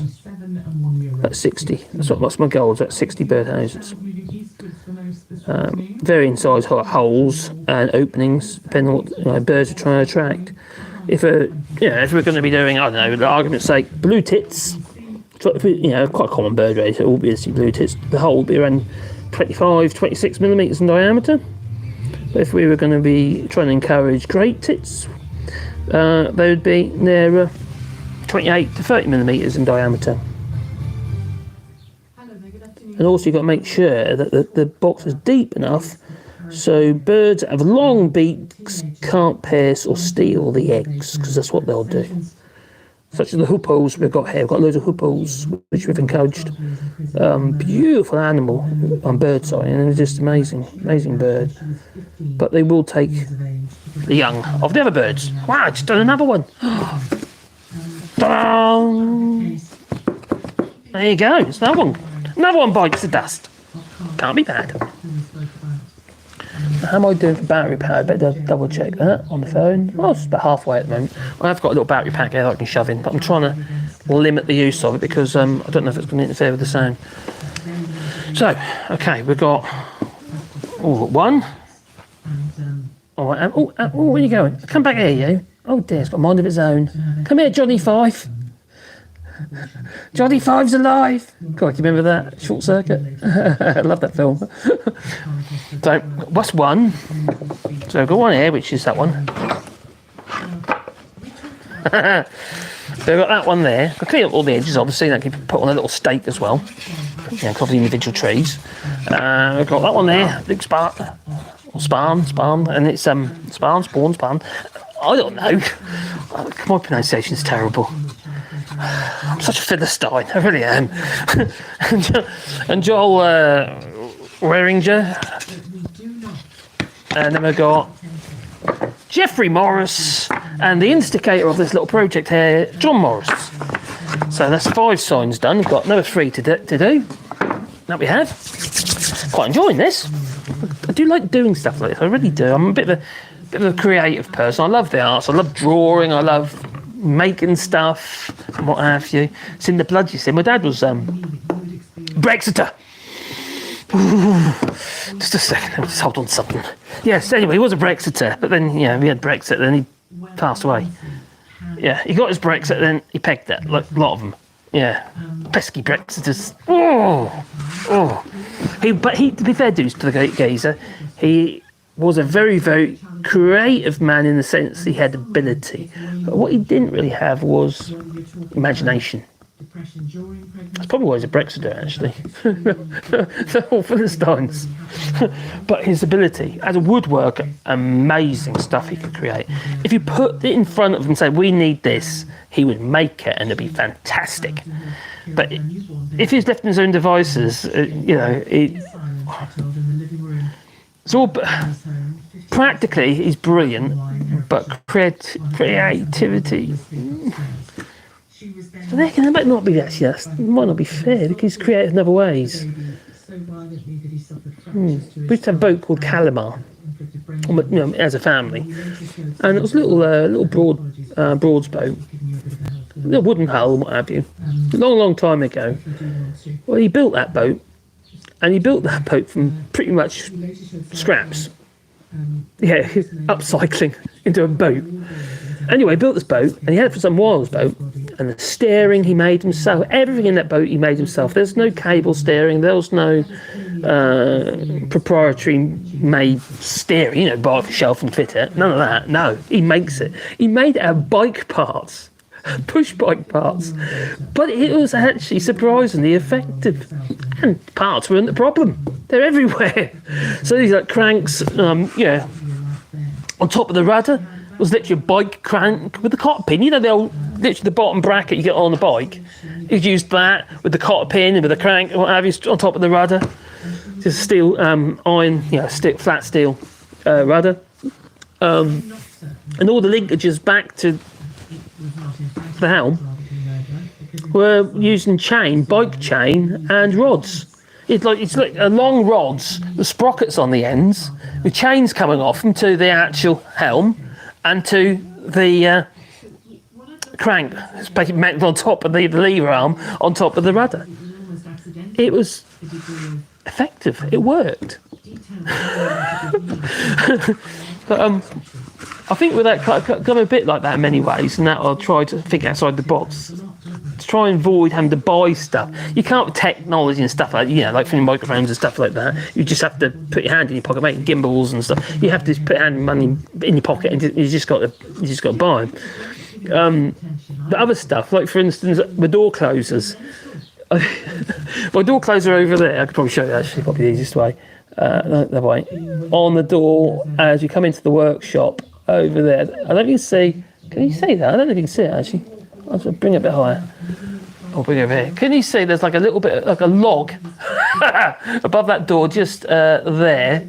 It goes to a pulley just there, comes down to a cable, it goes to the top of the door. So every time you open the door, it closes itself. Yeah, self-closer. I've got one in my office as well, like that. It's just silly things like that. And I just love that quirkiness. Let's just move all over. I just love all that sort of stuff. But there you go. You've got to do what you've got to do, haven't you? Oh, scrolling down. Oh my goodness, I'll skip a bit. I'm missing people. 91 of these says, a lot of people were seeking out emergency dental care while attending Glastonbury. They were. Have you tried to get a dentist in the UK? My poor daughter, she's been really suffering, she has. She went for emergency care in the end. At the, I think it was in the hospital, actually. Well, anyway, the emergency clinic. But people that actually going to Glastonbury just to get their teeth sorted out. That's nuts. Now here in France, we have struggled actually regarding dental care in France because the pandemic and what have you, and for various reasons, the waiting lists, well, basically, because they couldn't treat anybody, and then the waiting lists went a bit loopy. They calmed down a bit now, actually, but emergency appointments, they're relatively quick. They usually get seen within a week, within reason, unless it's really bad. But otherwise, other routine appointments is about 4 weeks now, which isn't too bad at all. In the UK, you can't get anyone. You can't even get, especially a national health dentist. It's really difficult to get hold of one. Now, as our kids were growing up, we always make the regular dental appointments and stuff like that, checkups and stuff like that. And my son Darren and Wayne only recently had their first. Wayne's in his 40s. He's only just had a filling, But we never used to buy them sweets and stuff like that. Look, they had chocolate. They did a good diet though, to be fair. So, lots of calcium. Yeah.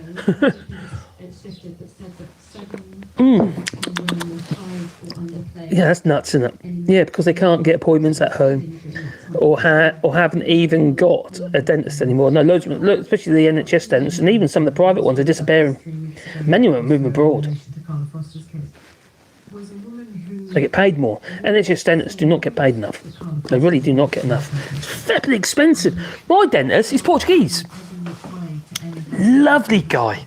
Really lovely guy. Who does he remind me of? Who does he look like? I'll give you a clue. He didn't have a hot dog or a bacon sarnie or something and a bit of sauce dripped out. It isn't him, but he looks like him.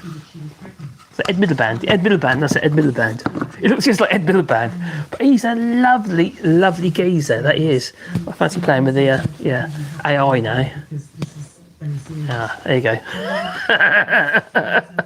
All down there, all below. As you do. Got to have toys, you've got to play with them, yeah. Oh, you know what I mean. Well, yeah, so dentists are hard to come by. So I think that's a profession that some people already will be looking at getting into. You don't want to stick your fingers in other people's gobs. Ooh. Some people's dental hygiene isn't great, is it? I do feel we don't educate dental hygiene these days, to be honest. Like so many kids parents just aren't showing them what to do. They just get a toothbrush and they don't do anything with it. They just that's it, done. Instead of is that a bit distracting? Oh, maybe. Oh, they do marine mortgages. They do. You get marine mortgages because you see the thing about a boat is it's an asset, and it's a asset that actually is one of the few assets other than the house that actually accrues in value. It can become the value can go up in the boat, but if they rot, they obviously go down. If they get osmosis, they will come down. Osmosis is the lamination of the fiberglass layers. Crikey, that flipping sub. The more information you find out about that sub, the one that imploded. Oh my god. It was such a bad design. It was madness. Absolute madness. What on earth was he thinking? Oh, Hardy. I know the Hardys. They make Hardys a fiberglass boat. Oh, my dear wife, she's bringing me a coffee. Ain't she lovely? You've got to say hello. Oh, wrong way. Hello. Hello. Coffee. Oh. And I've got a chocolate biscuit. Don't tell me I've got chocolate biscuits. What's actually wafer things? And I've got a bear. I've got a nice coffee now. That's quite a good idea. Oh, that bear, Sebastian bear, as in the dog.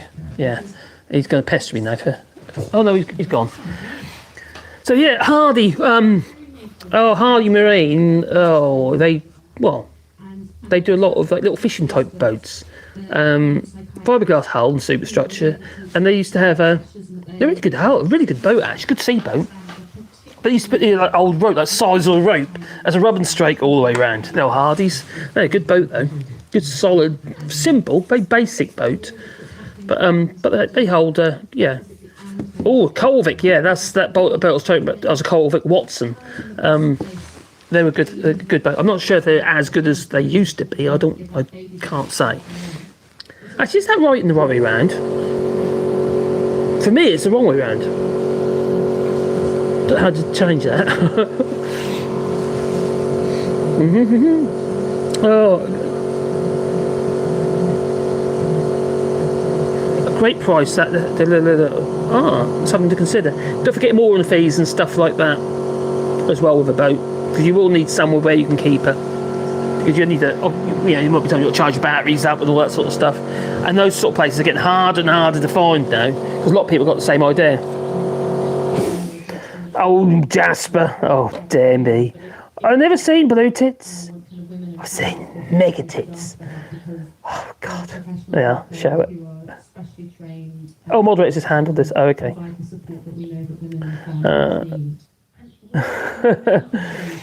If you need some more advice, feel free to message me on Discord.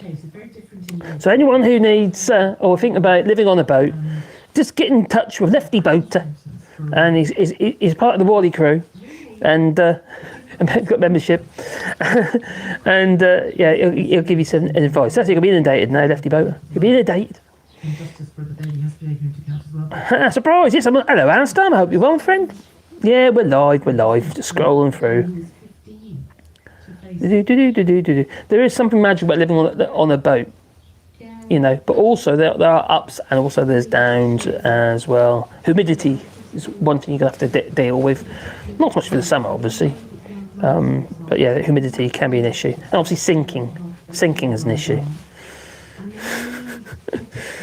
So Jasper says there was a clockwork boat made for Bristol. Some guy called Nathan, and he got all the fame and the glory, and my father got nothing. A clockwork boat, what an amazing idea. Crikey. Yeah. Lots of electric boats and what have you now, and hydrogen. There's hydrogen boats in France.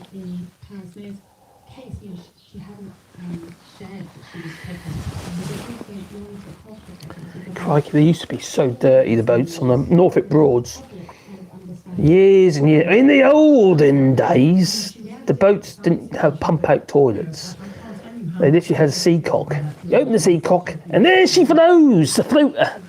Yeah, you think it's bad now, with the water authorities pumping all that poop in the rivers and seas. Well, I suppose there wasn't as much volume of it then, but, it's just, pink toilet paper, lots of it. Wasn't great. But that obviously changed. You all have tanks now on the boats, and you get pump outs.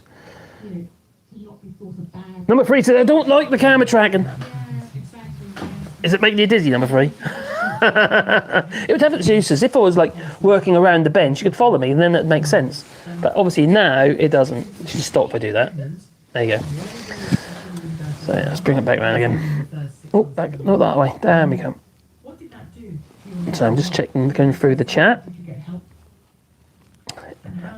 Is it a Laura Ashley dress? What? What man? That's my smock. Hublot, by Hublot. It's basically his porthole, actually, in French. Yeah, Mrs. AllShorts. She's a good girl, she is. She really is. He hired a cameraman to track the geezer about the place. Yeah, that's it. Hello, Birdnest, Rapfest. There's a name and a half, that, isn't it? How much for a Hardy, Marcus? What, a Hardy boat? I don't know how much they are now, to be honest. I'm a bit out of touch, to be honest. But Hardys are they used to be reasonably priced, actually. There's a lot of boat for your money. Yeah. Good solid hull and what have you. You can always add stuff to it. Now, the last boat I had was built in Brundall, and it was oh crikey, can't remember the name of it now. They didn't make many. It was actually orange. Originally it was orange, but it had a complete and a gel coat strip, not gel coat strip, then it had a 2-pack. It was white in the end, white and blue in the end. Orange. Who's going to buy an orange boat? It'd be like one of them Bond bugs, little cars, remember them? Like little Robin Freewheeler things? Yeah, Reliant three-wheelers, Reliant Robin three-wheelers, yeah. A bit like that, you know, like the Trotters.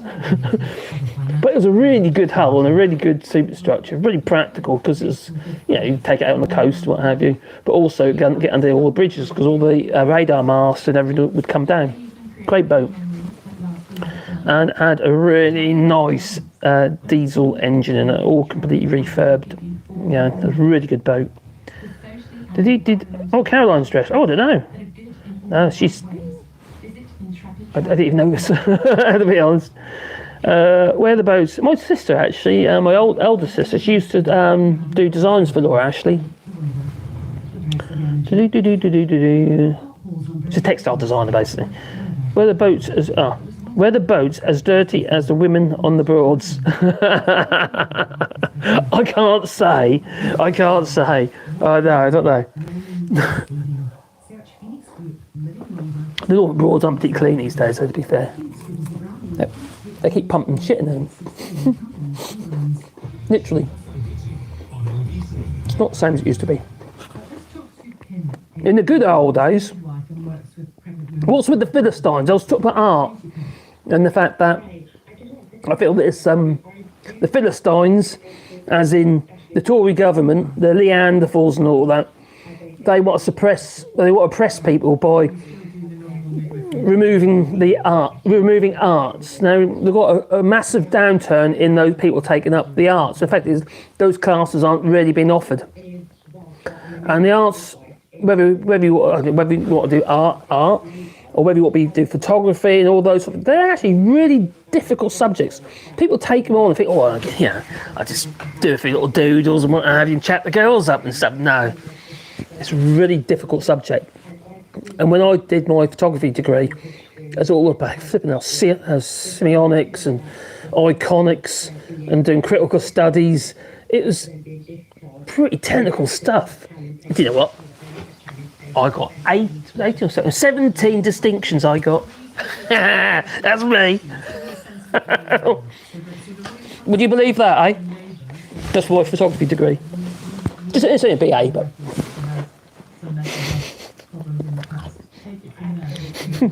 17 distinctions.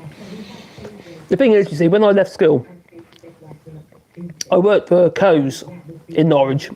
I've always been interested in photography, you see. I did a lot of technical stuff in the sense of processing and colour. I4, EP2, C41 processors, but also black and white processing as well. And I trained there as a technician at Coes Norwich. What an awful place to work. Oh, Andrew Coe. Oh, what an... I think he's gone now. I think he's dead now. Nasty piece of work he was. He's a bully. And he's a bully to all the staff. Horrible man. Also, he's a bully to his family as well. I used to go out with his daughter briefly. And Amanda Coe.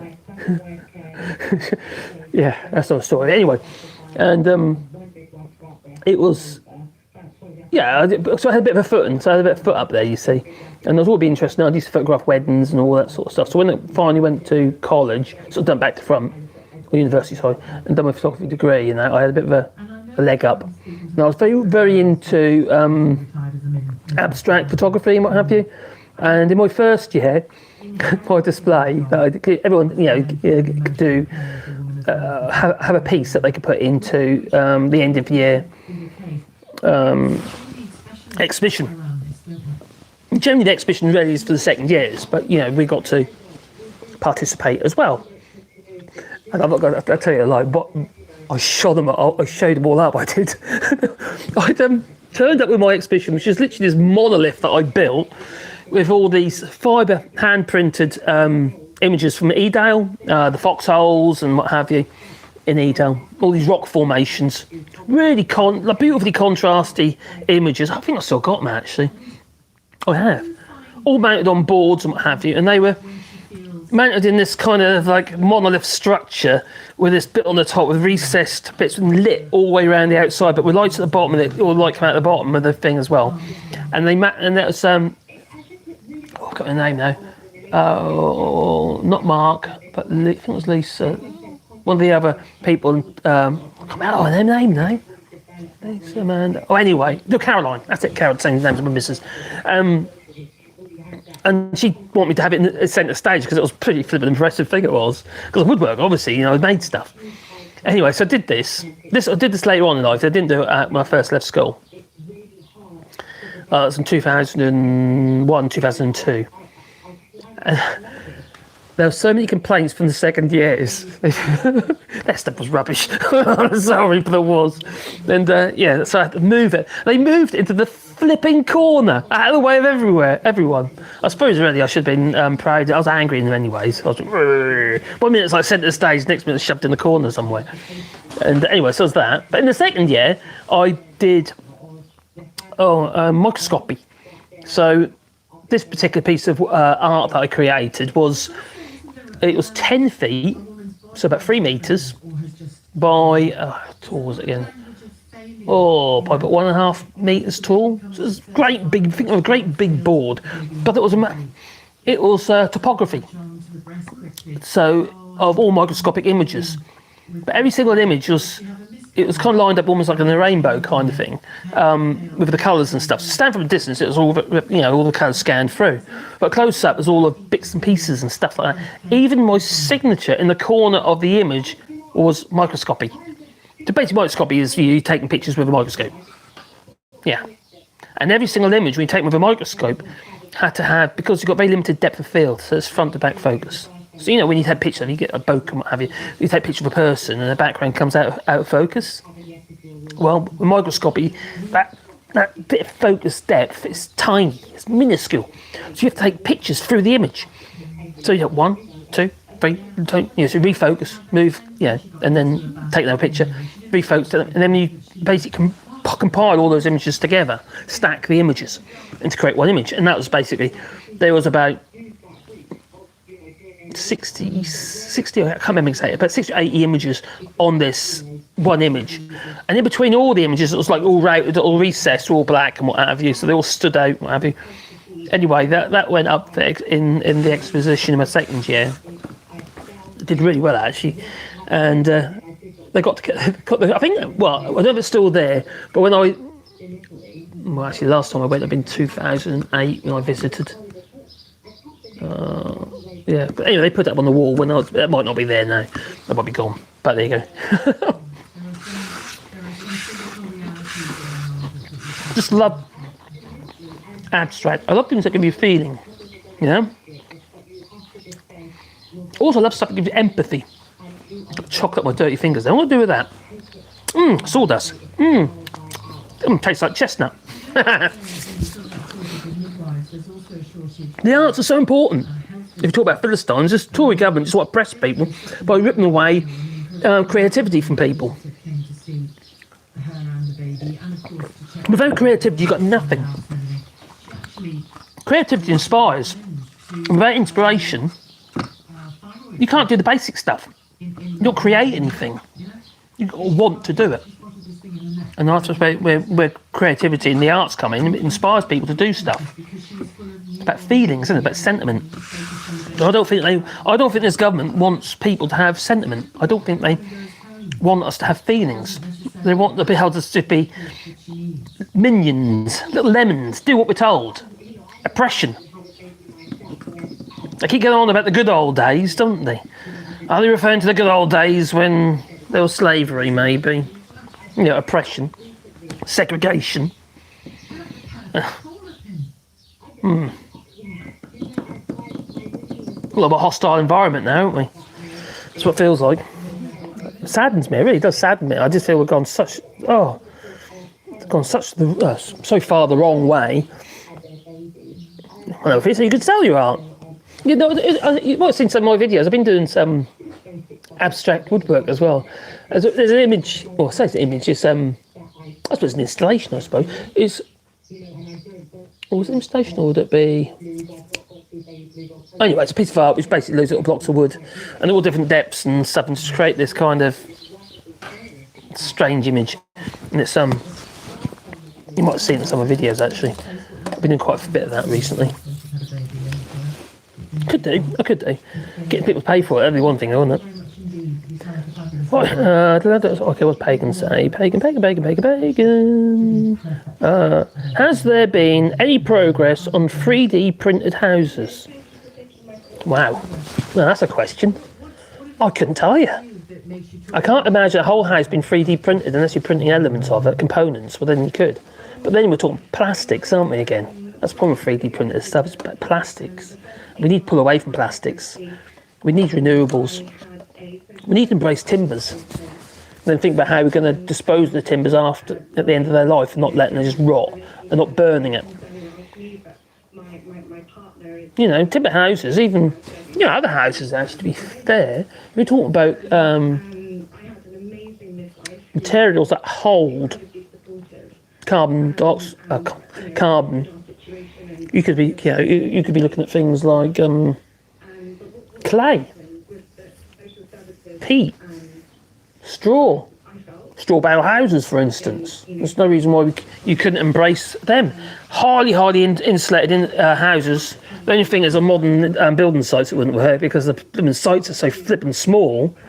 Like I mentioned before in the previous video, where they asked me, commissioned me to make them furniture for Will Gone Home, so the furniture's it's too small. You can sit in a chair that sticks to your butt because of the arms and stuff, just to give the impression that the property's bigger. That's how deceptive they are. It's just lies, isn't it? Just lies. Nuts. Absolutely crazy. But 3D printing, I don't know. Actually, I'm just going to get the charger. 2 seconds. I'll still talk though, because I've got a wireless microphone. Do. Just got the lead, got the wire. A little battery pack, that'll do. Just to make sure we don't lose the pack. We've still got to make 3 signs. Yeah, still got 3 signs to make, you know. Little battery pack. Let's plug it in over here. Hopefully there's room, and hopefully it doesn't affect the audio. Just going to have to bring you over here so I can just plug it in. There we are. Plugged in.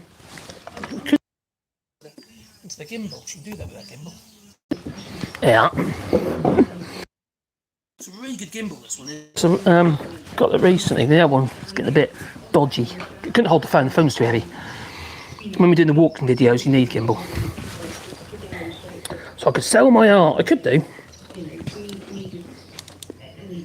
The only problem with art is you don't know if you're going to sell it. You can put an awful lot of effort into it, and then it just sits there. I suppose it's different. If you create art that you like yourself, and you really like yourself, well then, it ain't really a problem, is it? I hope the audio's still okay. Well, I got the charger plugged in, so it's not affected because it has to go through the gimbal. Not the gimbal, goes through the dongle. So hopefully that doesn't affect the dongle. One angry pagan. Your handle is a puzzle to me. Can't get to come up to the chat on the chat. That's it's a strange language, isn't it? I don't understand it. Is that Scrumpy cider? No, it's not Scrumpy cider. I've made Scrumpy cider before. You know, traditionally in Norfolk cider, they used to chuck a rat in it. I don't know why. Something to do with the fermentation or something to get it going. They used to put an old rat in it. God, nothing like Wheels disease, is it? Then they went to a bit of old meat. And now apparently they don't do it anymore, but yeah. Disgusting. No, that's Grimbergen belong. That was a Father's Day present for my son. It's his birthday today, actually. Oh my God. What does that mean? Pagan, what does that mean?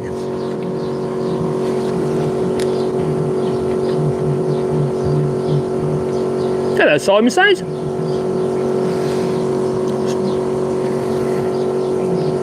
We'll probably have to.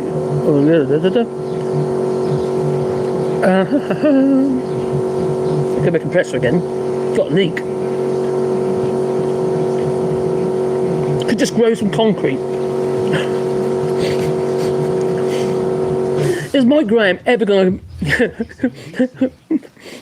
Are we ever going to let him go on that one? I don't think we are we? That's you grow concrete. What a plonker. Heat batteries. Ooh. Voibeck says, the sad thing is that the consecutive Tory governments have convinced the lower and working classes that the arts and performing arts in particular are the preserve for the rich and not for them. That is so sad. It's for everybody. Now, earlier, because we've got a little granddaughter here at the moment, Karen's babysitting, and little Emily, she was born here, and there she is. She's only like 3, and she's drawing up the table. She's doing little sketches and stuff like that. It makes her feel good, you know. It's therapy. Art is a form of therapy. It's a way to express yourself in many ways. You know, even for these videos and stuff. You know, it's all ways of expression. I think it's sad. I think it's sad that we're trying to pull that away from people. It's almost like it's been stolen. We should be encouraging it and embracing it. You know, there's no wrong way in art. I mean, art is art. It depends how it makes. It's not just about the end result and how it makes other people feel. It's also about how it makes you feel, how ways that you can express yourself. It's like you see these autistic artists, not happy, and they're drawing stuff, highly detailed images. It's a way for them to express themselves. Now, when my son, who happens to live here in France, when he was about 5, he's a qualified nurse, right? Not when he was 5. When he was about 5 years old in primary school, no, a bit older than that actually, 5 or 6. Anyway, quite young. His teacher on Parents' Day came up to us and said, "Oh no, a bit older than 5. How was he? He must be about 8." Anyway, he says he's going to really struggle in life because he's he's not been very communicative and what have you. He would say nothing unless he had reason to say something. Yeah, he's very quiet. He's quite quiet. Well, he ain't quite as quiet now, but my little granddaughter, his daughter, is very much just spitting image. The behaviour and everything is Darren all over, Dizzy, and it's I have to admit, it's kind of brings back memories of bringing them up and what have you. But when we're at school, we go to parents' evening, the teacher came up and said, because Darren was very creative, and he said, "He's not going to get anywhere in life. He's not going to be able to do this, not going to be able to do that. He's a qualified nurse, for God's sake." That is just suppressing creativity and ability. Now, what Darren used to do, I don't know if he does now, he doesn't. When he used to draw, he most of us, when you draw your outline, don't you, and you fill in. Not Darren. It's almost like you're scanning across this piece of paper. And he used to like the trains, like Thomas the Tank Engine and stuff like that, you see. And he was drawing this train, but he started one end with all the detail as he was drawing the train. That's unreal, and the detail's immense. And it's he wasn't autistic or anything like that. It's just who he was. It's just how he expressed himself. The arts are so important, and without them, we've got nothing. Design. Not just to be able to design stuff, things to be able to do something, but also it's appearance and stuff. And you work out ways how things can work. It's, even the spoke shave. Oh, it just followed me. That was spooky. Didn't ask it to either. Oh, this thing is possessed. Anyway, spoke shave. Yeah, ghostly shave if you like. Well, this is a spoke shave doing concave curves and stuff. Somebody had to come up with a design. It's a practical design to do something, but there's also creativity's gone into this, and art, and something to draw it. Let's turn that off. That's better. And it's just so narrow-minded. It's so narrow-minded. I think foremost we should be, obviously you got your base skills, obviously your English, maths and stuff like that, but we should be embracing the arts and skills. Now, when I went to primary school, that meant, some here probably, we had woodworking, separate lesson. We had metalworking, separate lesson. Obviously, technology, geography, history, and stuff like that, all separate lessons. And then we got to the area where we got to choose what we wanted to do. For me, it was woodwork, obviously. I've always been into it. So I did woodwork. I did geography. Technology. Actually, it was 16 plus technology. It was, I suppose they were experimenting with GCSEs, I suppose, at the time. It was, so, and obviously O levels and CSEs and stuff like that. But I took woodwork and what have you. But now these days, everything seems to be like mixed into one lesson. We're not really embracing these creative skills and skill sets anymore. And it doesn't seem to be something that the government wants to push. It's so narrow-minded. There's things that AI and robotics just cannot embrace yet. And they're not going to be able to embrace for a good long while. They just ain't going to be able to. Especially feelings. The idea that, so, well, it's not AI, it's machine learning, let's be honest. But the idea that AI is ever going to, at this stage, be sentient, it's just for the birds. Creativity comes from people. And we should be embracing it. That's my feeling. Anyway. So, yes, the government, they're a bunch of Philistines. They've got Lee Anderson! He's feeding beans to the other geezer, Clark, whatever his name is. Beans! And they were cold. They're not politicians, they're supposed to be running the country. And they're feeding each other beans. On GB News. Which apparently is not news. Oh, God. They're not feeding beans, they're going into, what, into the jungle. Blimey. Scrum using used Bozo's underwear as a starter and make the Tories drink it. Oh my goodness, can you imagine it? Oh, Bozo's underwear. Crikey. He is a turd that won't flush, isn't he? He really is. Oh, number 3 says, I saw an exhibition of erotic art at the Tate Modern once, and some pieces were quite disturbing. Well, quite weird. When I went to Tate Modern, this is actually when I was at my university degree, we had like a trip to Tate Modern. And one bizarre exhibition was looking like the floor tiles just laid in a row. That was a bit bizarre. And then they had this which was just quite clever actually. They had a projector set up with the image of a light switch on the wall, and people it's a bit messing with people's heads, I suppose. And people kept trying to turn the light switch on and off. That was just projected on there. Another one was a projection on the end of a wall. It looked like it was like the window, and you could see on the other side of the window someone's naked standing there, and just and the guy standing there was actually the person who did the exhibition. It was bizarre. I did actually really enjoy Tate Modern, I'll be actually honest. There's Andrew Skursky's in there as well. He's one of my idols, Andreas Gursky. Very, very interesting fella. He trained with the Beschers, Hilda and Bernard Bescher, which you might have seen the topography images. Actually, I think they're actually in. Whereabouts are they? Oh, actually, they might be in the Louvre. Anyway, the topography images that Bernard Bescher had done basically with a field camera, which is like all the bellows and stuff, so you got all the perspectives. The idea was to create the perfect image, and these are water towers. It's quite an art, it was probably one of his most famous works. Anyway, Andreas Gursky trained with the Beschers. They had a school of photography, and he basically, to fund it, he did taxi driving. The book was worth millions now. He's still about, I believe. And you got the Rhine 2 image that he created, fantastic image. But everything is he does a lot of computer manipulated images.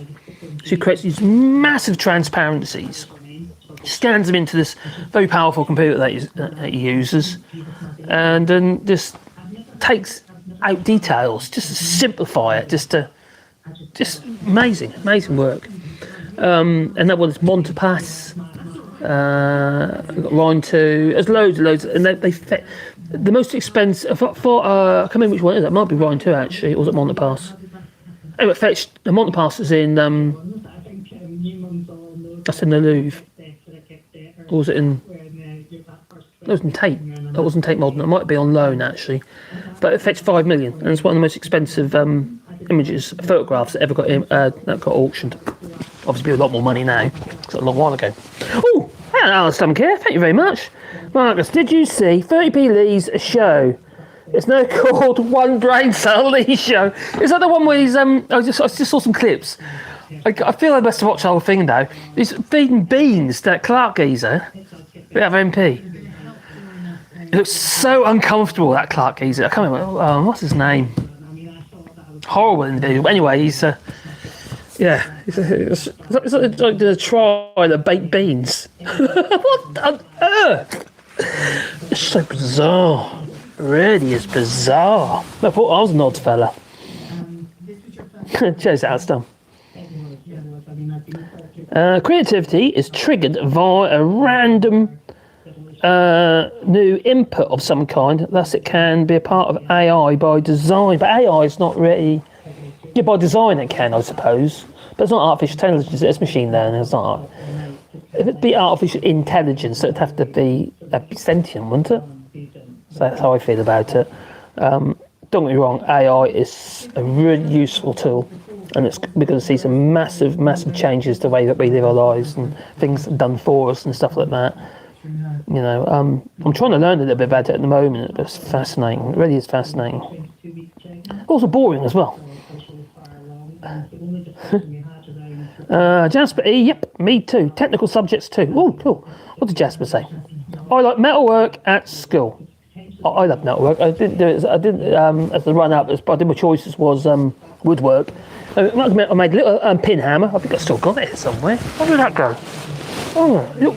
Sorry. A little pin hammer we made, and various other little bits and pieces in metal.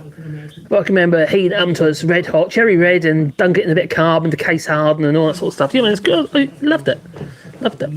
And then then I did I was O-level woodwork at the time. So yeah, it was making stuff. There's something about making stuff. It makes you feel good. It does. It really does make creativity. It comes in many forms. It makes you feel good. And also the skills that you develop, and you get better at them over a period of time, don't you? And you learn new skills, and those skills kind of promote new skills. They push you in a direction, and without direction, you go nowhere. I just love it. I just love the arts. I'm not because I'm particularly good at it, but just Brendan Clark. That's it. Brendan Clark Smith. That's it. Yeah, eating beans. Did you mean fed up, babe? Because here's the aeroplane or something, or here's the train. That's it. Here's the train that goes Lee Anderson to Brendan Clark Smith. They're cold. Yeah, I wish you just spat them all out at him. Or maybe the aeroplane next. Here comes the aeroplane. Woo! That's just nuts. What are these people thinking? This is. Do you think they're doing it on purpose just to get a reaction? Maybe. Sci-fi has triggered many of the innovations that we. That is a really valid point.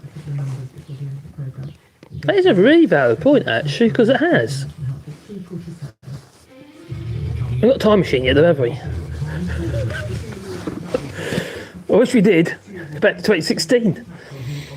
I didn't even get the bean test right. No, didn't even get that right. No. Angry Pagan says, to Simon says 55. Finnish sounds GD, what's that? Icelandic people largely speak English too, but the language still fascinates me. I bet it does. That's the thing is, it's less inspiring. That's creativity again, and it's kind of you're being inspired by something visually or mentally and what have you. It's about imagination. I'm not saying without that you can have nothing. You can't have development of anything. Not create anything. You can't aspire to anything. You can't imagine anything. Like someone mentioned a minute ago regarding sci-fi, it's that imagination that sparks ideas. Oh, maybe that is possible. Maybe we could do that. Maybe have warp drive. Do you realise that you look like a graffiti sign writer? Like me? Maybe. Anyway, talking of signs, I'll make another sign. Oh my God, I'm free to do, aren't I, before my battery goes? Got what I've done now. I just done what I just did a minute ago.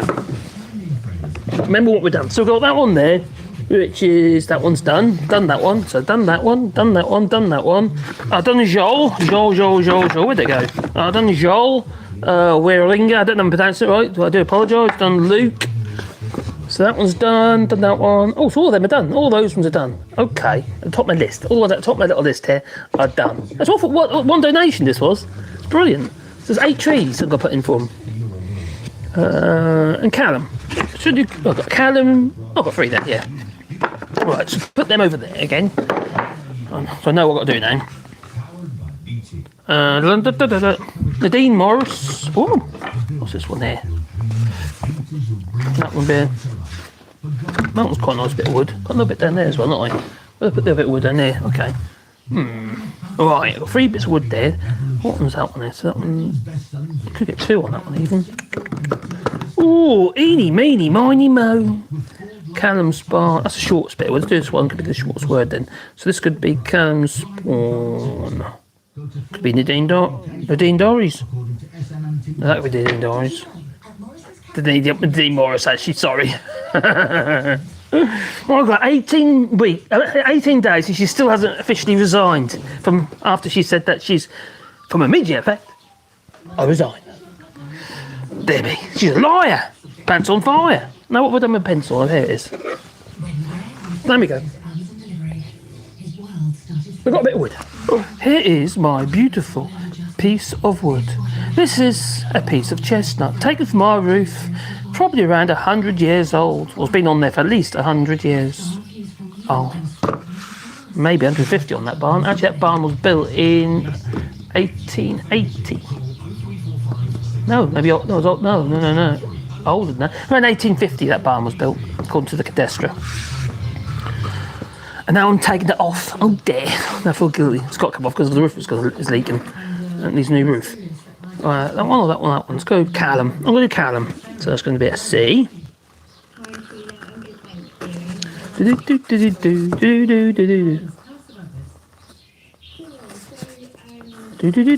Another L.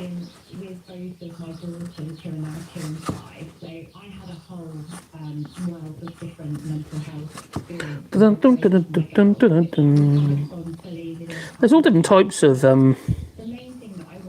biography irons, something like soldering irons, but I've always found them not very effective. They're not hot enough, basically. Whereas that one there, that I've got this machine, I've got just over half, air. It's got this little wire that heats up. Yeah, little biography iron, and they work really well. They're hotter. Spawn, Callum, Spawn's got a bit in this. I'm going to go all wonky, that's what we're going to do.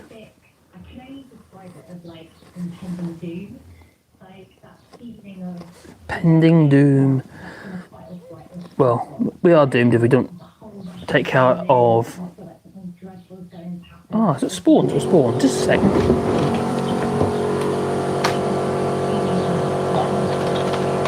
Oh, turn on. Oh, here we go. I'm looking on my list.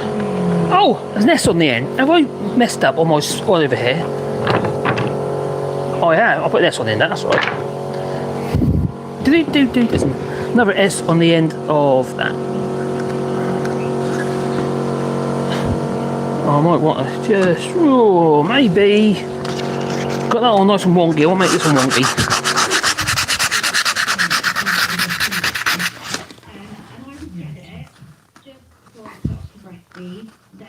Oh, they're talking about breastfeeding. How lovely. I remember the days. And so can Jacob Rees-Mogg. For him, that was only yesterday. Heating up. It's going to get red hot, it is. Red hot. Oh, look at that. Yeah. Oh. Oh, toxic. No, I'm not afraid of breastfeeding, actually. No. I don't know if you care what's going on LBC radio.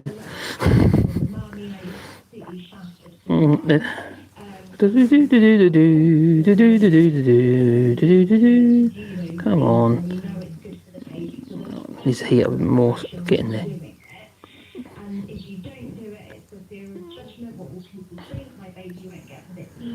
My daughter's breastfed all her children, but also used disposable, not disposable nappies, reusable nappies.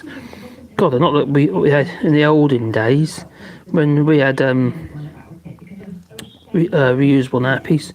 There's the old cloth type nappies, or terry toweling type things. And these days you've got these, ones that are all shaped and stuff with Velcro on. It's like cheating. Boiler we used to use, which was like a tea, one of them tea boiler things, with a little tap at the bottom. You stick it in there and it just boil the hell out of them. Sort of sterilise the nappies. Pretty much what you're doing, really, I suppose.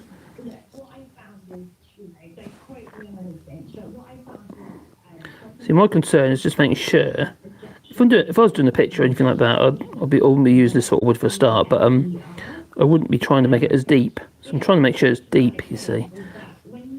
So as it weathers, but it's I want to make sure all the letters and everything that stays, prominent so you can see it all.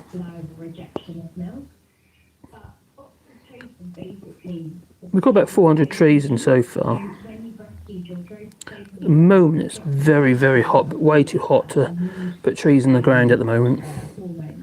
But we're still, we've set to one side. We've got the trees ready to go in that we've propagated, but also we've got to pick up the rest of the ones that we've ordered. Crazy thing is, though, I've been actually potting on trees that have been growing in my polytunnel. I didn't put them there. I think it's because of the compost that we topped up, what we've been growing, not growing, but we've been composting, growing compost. I suppose we're good with the stuff to make the compost, but yeah, I think the acorns have ended up in it, so we've got all these little tiny trees growing in my polytunnel, so I've been potting them on, little oak trees. Nothing wrong with that though, they're still trees, get them in the ground. Obviously with this rewilding, we want to make sure that we end up with a good mix of trees. Don't all have to be the same, do they? And we've got 4 varieties of willows as well. We've got some people would call a shrub tree, which is a willow, but it has these little tips. The young growth looks like little shrimps. And they're pink as well. It's lovely trees. We're also doing we've got contorted willows. It's like like the little twizzle willow. He's got little twisters willow. So we've done loads of those, and wheat willow as well. So these different varieties of willow trees. Then obviously we've got the chestnuts, we've got hornbeam, we've got silver birch, alders and elder, what else was there? Oh, and other trees as well. We've got lots that we've been putting, they're only small at the moment, obviously, because they're young. We've just been putting them in. We're not putting any more. We've got a few conifers that we put in a few years ago. We're just letting them grow as individual trees. I'm not a lover of conifer type hedges or anything like that. There's, I just think they look a bit. Well, not quite a little. What happens with it? The problem with the conifer is it grows from the inside out. So if you try and trim them or prune them, you end up with like dead lumps out of you. It'll just die back. You can't cut past the green growth, and they just get bigger and bigger and bigger and get out of control. So as the hedge basically, if you could do a hedge, for instance, just get wider and wider and wider, until eventually you find, I think I'm just going to have to take up this hedge and start again. But with a deciduous tree, let's say for instance a privet hedge, you can regenerate a privet hedge literally by cutting it right back to the stump on one side 1 year, allow the hedge to grow back on that side, and then a year, maybe 2 years later, you could then think to yourself, okay, I'm going to do the same on the other side, and you completely regenerated the hedge. You end up with effectively a new hedge, and not too wide. I might have to turn it off in a minute. I might have to turn Sheila Fogarty off. It's sort of breastfeeding. It's making me think of Jacob Rees-Mogg and Bitty. But it's yeah, it's, I don't know. My things, I think I'm part of the problem. You know, I kind of embrace technology in many ways. I love technology. I love innovation and stuff like that. But I think we're going backwards with many things.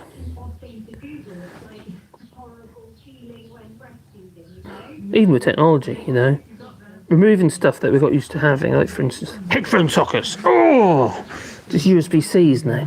Thinking everybody's going to just, want to use Bluetooth.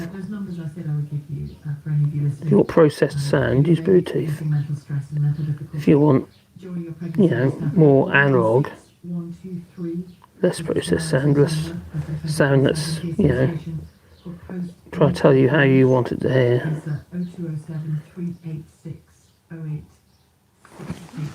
I prefer it not to be that way.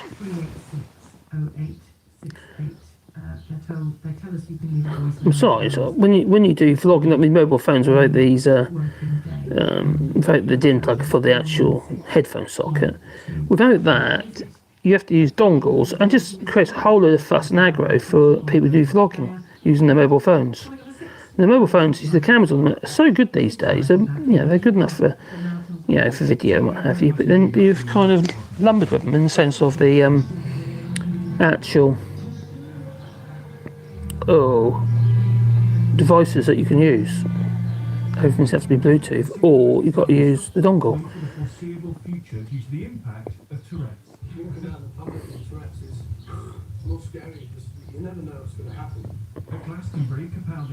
Yeah, Capaldi, he had Tourette's. He's struggling in his performances, so he's going to resign, it sounds like. Dick! I shouldn't joke. It must be horrible. It reminds me of Deuce Bigelow, though. The film Deuce Bigelow, when that girl's got Tourette's. Shit monster! That's funny. Oh dear. There we go. There's another one done. That's pretty cool. Callum's Barnes. Right. I need to put an S on the end of that one quickly. Just do that. Easy done. I left the letter off the end. There you go. Yeah. It's now got an S on the end. Right. 2 more to do. Can't be bad. Let's just check that. Oh, let's check the chat. My coffee's getting cold. Blimey, what am I like? Frypick says, I've got half an oak slab, no root bowls, the coffee table in the making. Again, you're doing epoxy, are you? I'm not, like the river tables and stuff, have a big slab and a big crack down the middle, and then they literally, fill it with resin and put bits and pieces in it and stuff, like human bones, and, that sort of stuff. Maybe Lee Anderson even, and encase them in resin. Got Star Wars bicarbonate, but I'm not a lover. I don't like the idea of. This reminds me of that submarine that imploded. Mixing materials, they don't necessarily go together. And I'm not a great lover of. I'm a bit old-fashioned, I suppose, in many ways. It's not to plant trees. My boss planted some already. He has he's a forest chief. Okay. Got 25-year-old. I've got a 25-year-old sapling elm. Oh, beautiful. Elm's gorgeous timber. Root bowl that looks like Gandalf's staff, waiting for the epoxy to make it for my stepdaughter. It's going to be awesome. I have actually got some epoxy here, actually, because we are going to be doing something with epoxy. I'm going to be creating a backsplash with epoxy for our cooker area in our kitchen. It's underneath the old chimney. And my plan is, I've got the epoxy, I've now got the stuff to put in the epoxy, and what it is bare bottle caps. It's going to take about 1,000 bare bottle caps. I think we must have at least 1,500 now, so we can pick and choose a bit. So it's interesting ones, and what I'll do is I'll get a piece of quarter ply or something like that, or MDF even, as my base. I'll then literally paint that black. I will then painstakingly stick on with mastic probably all the bottle caps, because you can't just pull the resin in because they'll float, you see, and I'll just, yeah. So I'll be sticking all these bits in, all these bottle caps. Somehow I've got to try and make it so it's uniform as it goes up, and then put a frame all the way around, and then we're going to cast it and clear epoxy resin. I've got the resin out, I've got it ready. So that's our plan. It's probably mad, and that's going to be going on behind our cook, and that'll be our backsplash. I'm a bit worried about grease affecting the epoxy though. That's the only thing I'm worried about, but we'll see. Oh my god, you hear that? Llewellyn Braverman. Oh, we're planning going off to Rwanda. That's my dream. On the front cover of the Telegraph. 169,000 it's costing for every single person they're going to send to Rwanda. It's, they reckon to house them at the moment it's costing 106,000. It's madness. Madness. If you embrace them in the economy, they wouldn't cost that because they'd be giving us something back as well. I'll be honest with you, the lump in the throat doesn't diminish. Pyrography is organic. That's a good point, actually, it is. You know, well, you've got obviously you're burning resins and stuff in the wood. So you got that, haven't you, I suppose. Hello, Ben. Hope you're well. Ben Ridden says, "Good day, AllShorts and everyone." Ginger says, "I have a co-worker." Sorry, co-worker. A co-worker who did a bar counter out of bear caps in a house. Oh, really? That's pretty cool. Yeah. And I'm going to do a backsplash. We've been collecting it for a while. It's taken quite a while. Obviously, I've had to get a little bit tipsy. But many bear caps are just plain and they're a bit boring. So what we're also going to do is we're going to paint some up as well while we're at it. So hopefully the whole thing's not complete that failure, because obviously the expense of the resin, but all that work you have to put into it. Because over 1,000 caps we're going to need, because it's about... it's about 1.5 meters long, and they're probably about 1 metre tall. Over 1,000 caps anyway. Lots of trees go rusty. What? Some trees are affected by the tannins react with the iron, such as an iron nail in the oak will make the oak go black around the nail. Same chestnut as well, actually, come to that. Oh, what I do? Can I show you that? Oh, of course I can. There you go. If you look there, that's dark. That's a reaction of the old iron nail with the tannins in the actual timber itself. So you can actually ebonise wood by using a mixture of iron sulfates. And like, for instance, you can get like an old would that be old for you? Bit of wire wool, dissolve it in vinegar. And then I would dunk your item in it or paint it onto something, and that would literally just turn it black. Done loads of times. Yeah. You get a whole kind of like goo on the top. You wash all that off, and then just be black. Works. It does work.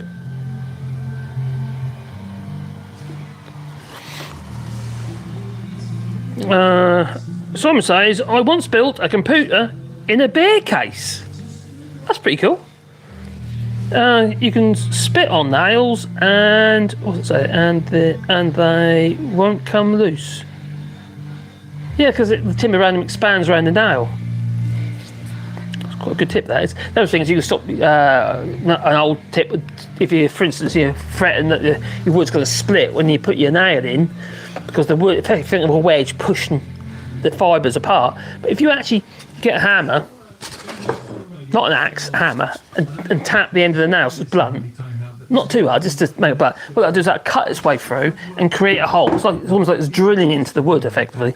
And then it shouldn't split. Not every time it'll work, but you can see that bit timber there around the nail, but it's created those stresses, and also the wood starts shrinking around the nail as well. It's created that split, and the blackness there is because of the iron, like I said a minute ago. So, yeah, it's how it is. It's natural stuff.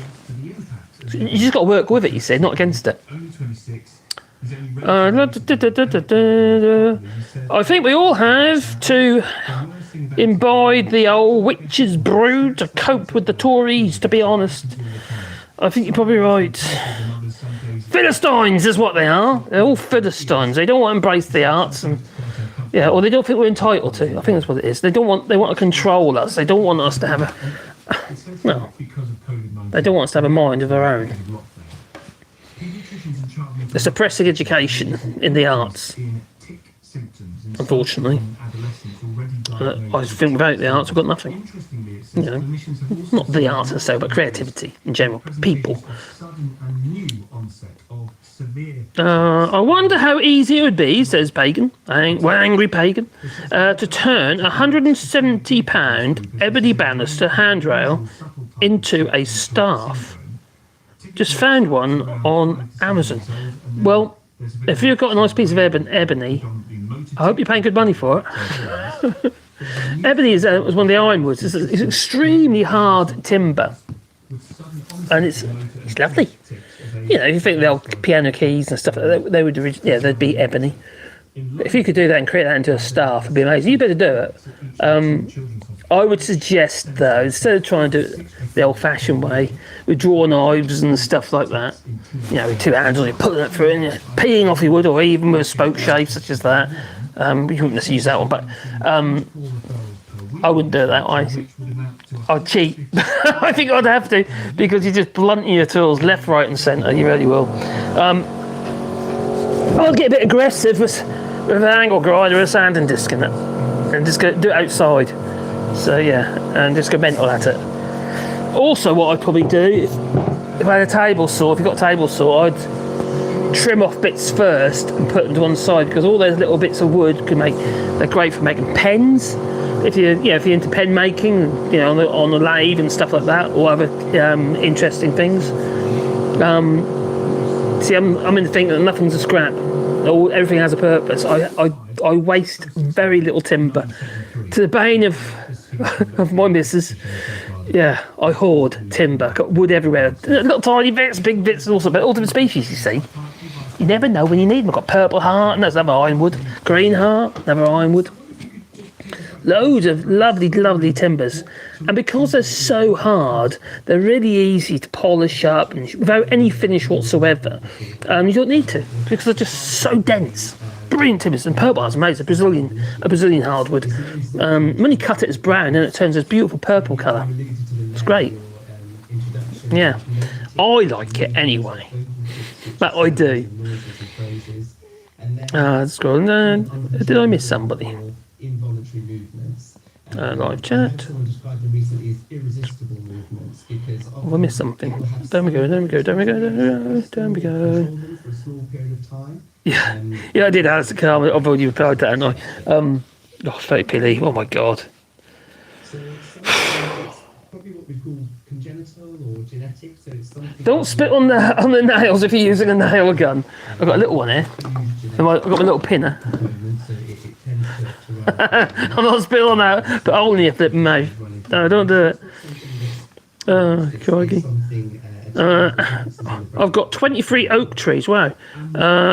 French oak. You can have a branch. Have a knobbly branch, an old gnarly branch. That's what you want. The thing is, you see, when you're making something like that, it doesn't have to be seasoned. You can do it green, and it'll be a lot easier to work. And as it seasons, as it dries, it'll become harder and harder and harder. So it can be a work in progress. You start getting, while it's green, you peel off. I've got a lathe over there. I've turned wood wrong way. I've turned wood green before, as you see in the corner. There's a lathe. Often I've turned wood green, and then I go through the process. Come back. I go through the process of seasoning or after it. If you're doing bowls and stuff, you've got to be very careful because you've got splits and stuff. But some pieces, it doesn't matter. It really doesn't matter. Not the splits, but I mean the actual shrinkage you get. You just allow for it. Yeah, you can work it green. So if you get a bit of old oak or something. Yeah. Not a bit just laying about in the woods somewhere, because I have all sorts of nasties in it. But straight up the tree and trim a low bough or something like that on an oak tree, and then maybe you can create that into your staff. You might have an old knobbly gnarly bit on it, an old knuckle for your staff.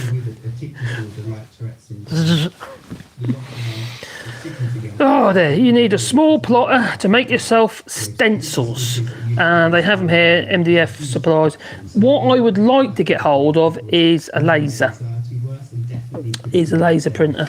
Not laser printer as in paper, you know, like a laser engraver. That's a laser engraver. Which is what you referred to as this. I've seen one that I'd like, but about €500-600 for what I'd want. With enough power in it. And it'd be great for when I do my Etsy stuff, you see, because then you can personalise stuff and obviously earn a little bit more money, I suppose. So that'd be quite good. And also great for doing, you know, this sort of thing, these signs. But I kind of, this sort of thing, because they're quite rustic, I think it works for what we're doing. You know, these are going with the trees, you see, outside. And being these all chestnut and they'll be dosed in linseed oil, well, they'll last donkey's years. You know, they'll probably outlive me. So, yeah. Oh, persimmon is a white ebony, very hard. And it has to be, but has to be old. All the old trees were made into golf clubs, so it's very rare now to find a hard. I think it's so sad when you see these trees. Oh, like these old red oaks and stuff like that, American red oaks, and having cedars and stuff like that. Really old. They've got trunks on like that. They are, you know, they're like 2.5 meters across, 3 meters in some cases, and then some idiot comes along with a big chainsaw and chops them down. It should be a crime. I think it's a crime. Just madness.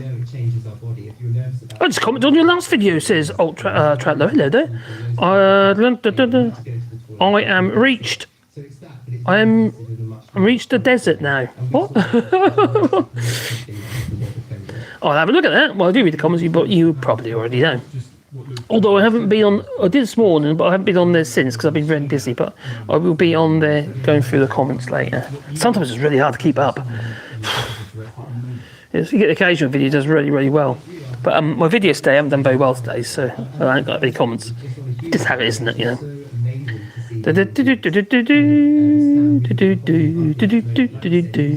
Ebony, or you can get a bit of ebony. I've got an ebony sculpture, an African ebony sculpture of little tribes with his spear. It's a lovely thing, it is. I remember when I was a kid, you see, I inherited it from my father when he passed away.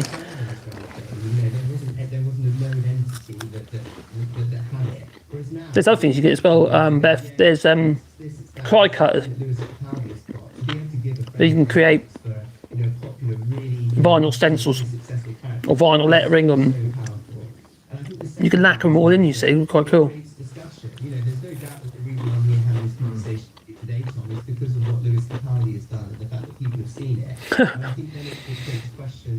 Nothing like perusing the old DIY section with all the electrical gubbins. That's what I'm like when I go to the DIYs. So what's new?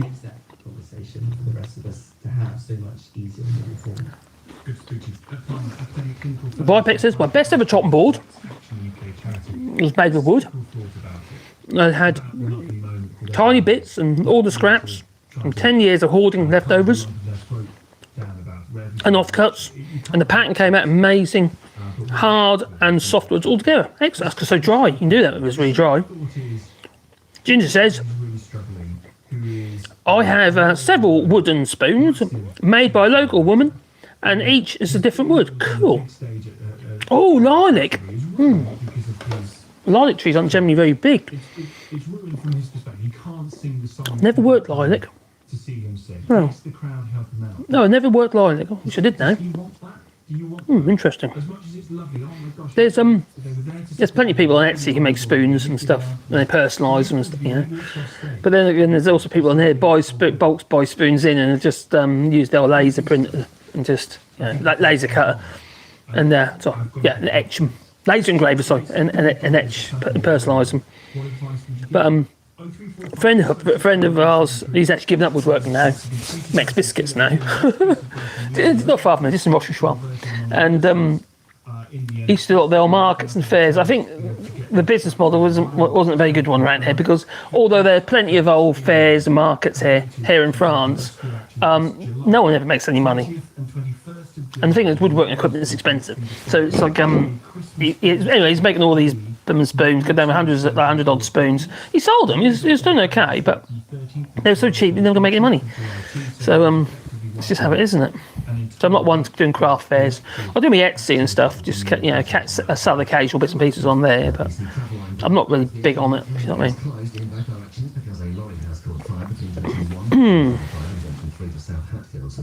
I own a French frying pan. So do I. I had a bit of persimmon, which had the colour of the fruit running through it. A peachy orange colour. Oh, lovely. I'll try this. Is a Korean car. You got a Kia, are you? But it's made in India. Is that a peachy orange colour as well? Peachy orange colour? And the bicycle made in the UK by a German company. I know it's gone silly, isn't it? The thing is, the UK bike manufacturers in the United Kingdom, they're really struggling to get the parts to be able to make the flipping bikes now. It's just getting nuts. Supply side problems, you know. We have a massive problem. Supply side. No wonder we've got recession. Not recession, high inflation. But nobody wants to admit it. What the causes are. But there you go. What can we do? Let's do Nadine. Nadine, Nadine, Nadine, Nadine. You're a loopy old hag, is that what you are? You said you're gonna resign, but you never did. Been waiting 18 days, and you're still there. Do do do do do do do. No, I can't sing. Oh, sorry. There we go. I'll do Nadine. It's not Nadine Dorries though. No, it's Nadine Morris. So we've got that so, and then that one go that way, like so. So we do all wonky lettering deliberately. Or something like that. And that one, that's Morris. I've got enough room there to do the Morris. I think I have.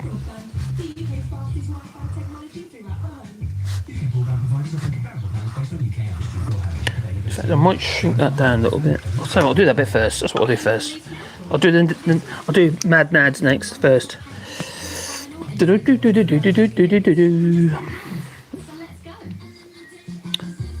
I think we need a poem. What sort of poem?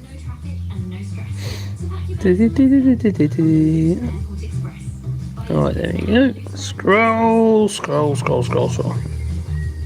So I was going to be doing all these signs with a router, and then all the signs ended up being too big, and I kept hitting them with the actual ride-on mower. Not very helpful for the signs, because obviously they end up on the floor. Also, couldn't cut the grass properly around the trees. Well, when they get up, the trees get bigger, it won't be an issue, but at the moment, the trees are all young. So I'm going to squeeze this up a bit, actually. If you're new to investing, it can be hard to know where to start. Make it a bit more compact, otherwise it's not going to fit on very well. It can help you take your first step. Choose the risk level that feels right for you. La da da da, it's a bit of a random, so much for politics. So you can feel confident your investments are in good hands. I'm really pleased with the project though, that rewilding we're doing. It's just the amount of support we've had. It's been fantastic. We had one guy, he'd went to the trouble and sent us all their tree protectors. So he sent them to Paris, to his friend in Paris, and his friend in Paris sent them to us. So yeah, that was amazing. People were so kind. Lewis Capaldi on stage, carried by the crowd through his set, which you couldn't get through because of his difficulties with Tourette's. It was complete vulnerability. There you go. So I'm squashing this down a bit. Looks better anyway, but absolutely wonderful, and yet here I was trying to find any cynicism in it. To which the Madam Editor says, "No, Tom, there are no cynical thoughts here. Stop it." Well, fair enough. So what advice would you give? There we are. He's decided that he's going to take a break from performing for the foreseeable future. So this syndrome, this condition is having such an... Could you imagine you can hang up control, if you've got Tourette's and you can't, you've got these random outbursts. Do what he loves doing. 0345 060 84852 Must be very difficult. Let's have a see. Caroline says he might not feel very positive about it now, but hopefully in time he'll see how much it touched people and helped fellow sufferers. And then there's this, and a couple of people. Very good. I'm afraid I don't know what this is. Text here. My son started ticking at 2.5 years old when we were living in the US. We were told it could be. Pretty much hear ticking, you know, we hear that. Pandas. And then also you have a crazy outburst, or some people just tick, don't they? Affects people differently. Is there a connection between Tourette's and pandas? I'm afraid what is pandas? I've got no idea what that is. When people This is in Loughton. have these sort of conditions, well, even ADHD, and you know, it's must be so hard to be able to function in a society that doesn't necessarily understand. You know. Oh, is that Dean? Yeah, I can squash it in a lot better now. That's better. So I'll put the M about here now. We've gained a couple of letters. We have. For them to allow her to talk to parents, which is nonsense because the parents were very, very supportive. Some people be so cruel, especially well, kids can be horrendously cruel, can't they? More than anything else, stressful situation, particularly for example, you do it for something formal where there's silence. Now my son, Matthew, he's disabled. He has a condition called torsion dystonia, and it's one of the dystonias. And basically, it's generalised in his body. So he has constant spasms in his back and his legs and his arms, his neck, his vocal cords. He struggles to speak. It's not easy for him. It took quite a long while to get that diagnosis that it was dystonia. At the time, the dog was trying to make out that he had a form of Parkinson's. And then, actually before that, he was saying it was it was stress related, because Caroline's ex, he was total rubbish, but a happy lad, you know. And there wasn't that. It was when we went to Great Ormond Street, that was diagnosed. Well, first we went to Jenny Lynn, and they referred to Great Ormond Street, and they diagnosed it as dystonia. And dystonia is, you know when people like that, where they're looking over their shoulder constantly, you know, all the muscles contract, go into a spasm. It's a part of the brain called the basal ganglia, which is basically coordinates the muscle movements. And effectively, the signals that's given out are, well, they're jumbled up, they're mixed up. So it's not very helpful, obviously. And my son's had since about 6-7 years old. And don't get me wrong, he's done really well. He's got 2 degrees and what have you. He's done really, really well with himself. But everything is difficult. And then the government tries to make him go to one of these assessment centres for his PIPS payment, and PIPS, yeah, I think it's PIPS he's on. Or anyway, whatever payment is it, where he's so he's got to justify himself by doing this assessment. But it's almost like they create obstacles at the building where he had to go, like obstacles that he had to, something like jump through hoops. And if you jump through all these hoops to get there, well then quite frankly, you must be okay then, you should be at work. It's bizarre. It's a long-term condition, and he gets so much pain. Poor lad. You know, he's done a lot of training for various things, for marathons and all that, you know, racing wheelchair type, you know. And he's a gutsy lad, but, you know, nothing is easy. And now the government is, yet again, looking at ways to punish people like Matthew. You know, and a lot of people, you know, there's people out there a lot worse off than he is, you know. Oh, that's that one done. Okay, that's not good. Just need to sand that. But the school, Broadden High School, which he was at the time when he got diagnosed, they were brilliant. Broadden High School? It wouldn't have been Broadden High School, I'm talking about. It was, you did go to Broadden High School, but Broadden High School was brilliant, they were brilliant.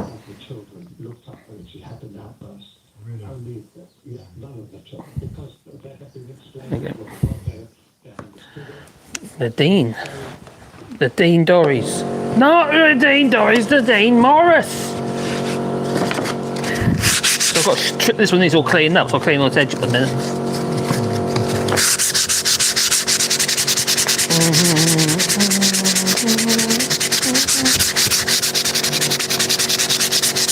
Get rid of my pencil marks. Get the old hairline, and then we can just start again. There you go. Ta-da! Like magic. Alright, one more. What's next? NG Shenjing. What? NG Shenjing. Oh, okay. We'll use that one for that one. Quite a nice little bit of wood, actually. Oh. I'll have to send John Morris a link over to this if he's not here. Hello, Eric Davidson. I hope you're well. Hello, all. I've been listening on my bicycle riding up from the colliery. Just cleaned a friend's fish tank. Stinky. I bet it was. We used to have fish tanks. We used to have old loaches and stuff like that. They're pretty cool. Oh yeah. You got a ham radio licence. Oh, blimey. Something I've always wanted to do that is I used to do CB and stuff like that, and I've done a little bit of ham, but never, not legally. No. Didn't I have a ham radio licence? I need to have a logbook. I've got my VHF radio licence. I got that from because I got my day skipper and my Yachtmasters. I've been listening on my bicycle riding up to also down. So I have a ham radio licence. I need to have a logbook over my connections. A paper book. I wait for the moments. It's better. So I use a little voice recorder to remember my stats that I need to fill in. Oh, that's pretty cool. Do you find anything? Because obviously a lot of transmissions these days are digital, aren't they? Because obviously ham radio would be more analog. Did you pick up anything? I know it's not short. I know you're talking about shortwave, are you? About this ham radio frequencies. So who do you talk to on ham? There's a lot of enthusiasts out there. I've seen through ham radio aerials. You know the old extending masts. They're like for ham radio with the. Well, it could be used for anything now, to be fair. But they're like lattice framework type masts, one inside each other. They're all antennas on the ham radio. It's pretty cool. I mean, to be honest, when everything goes, we might need you see, because when everything goes tits up, and all EMP and all that, and everything falls flat in the space, all the digital stuff, nothing works. We might need people like you see, with your ham radio. I used to make old crystal radios years ago. Used to connect the earth to like the old iron radiators and stuff, just to get the earth. Because it goes to water, you see, in the pipe work. I suppose plastic pipes won't work anymore, would it?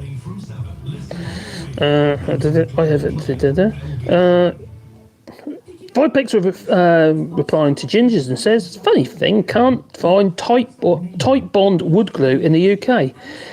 You won't get Cascabite. Anyway, used to get it in Portugal. Best wood glue for small work. Good point, actually. Yeah, that is good for that. But you can use D3 and stuff like that, can't you? It's PVA, isn't it, really? Some are better than others, obviously. Tight bond is good stuff, though, I must admit. But I do a lot of Cascamite. In fact, I've got some over there I can show you, actually. Well, I see white powder. No, it's not cocaine.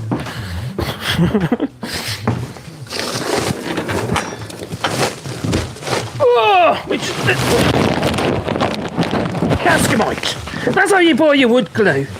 Yeah, like that. It's powdered resin wood glue, and you basically mix it with water. But you mustn't. I was a bit worried that's gone. That's knackered now, but it's not. It's okay. That was only the stuff I had out.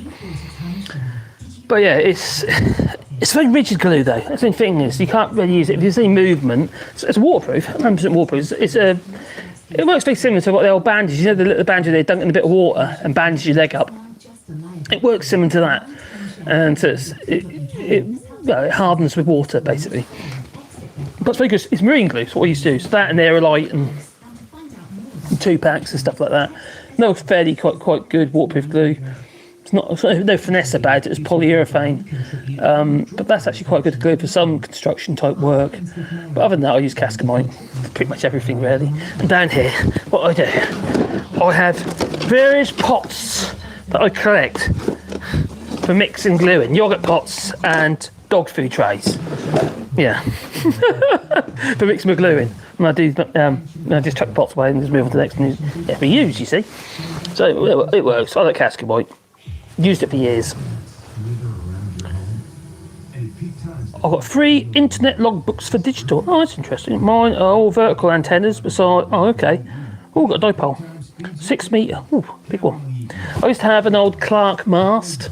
I don't even know the old Clark pneumatic Clark masts, and the military, ex-military mast it was, quite tall. I used that to mount a USB controlled. Oh god, the battery's got to run out. Okay, I need to be quick now. How can that be running out?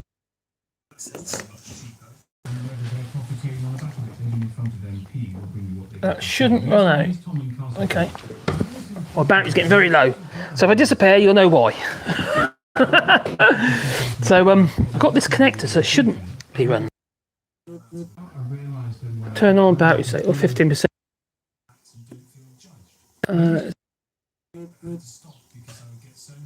That's not enough power in there. Oh, hang on. What's happening? Just a second, let me just grab a da-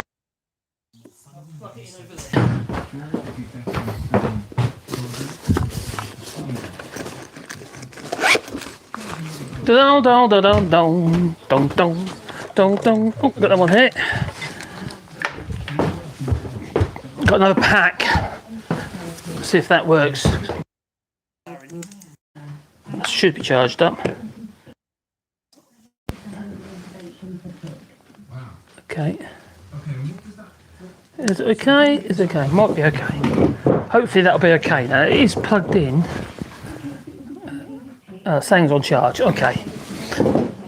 Maybe at last. Maybe I've only got one more to do. So we've got NG Shunjing. So 6 metre antenna. It's a big old thing. Shortwave antennas are nearly 8 metres long. Whew. God, I haven't done that for years. Remember the old CB, though, Citizens Band? Before I give. Then we got mobile phones. There was once a woman named. Oh god, here comes Top Smoke again. Oh, here we go. We've got some poems and rhymes going on now. There was once a woman named Nadine. Oh, where's it gone? It's jumped up there. Start again. Once there was a woman named Nadine, whose name on wood was carved so pristine, with a slogan to say Boris loved her each day, and she smiled at the sight so serene. Oh, Boris! Yeah, you're a cad, you are, aren't you? Eh?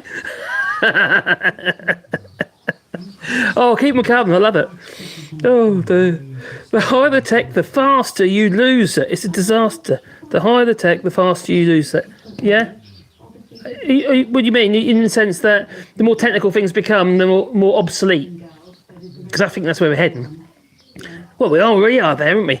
Whose mobile phones? You know, they just get a mobile device like this one here. Okay, it's quite an old one, as a 1+6. You know, and they get rid of useless, but just by default through the fact that you can't get updates for them and stuff like that. So there's no protections. It's like a condom with a hole in it. NG. Oh, there we go. This is my last sign for this one. So this is going to be NG.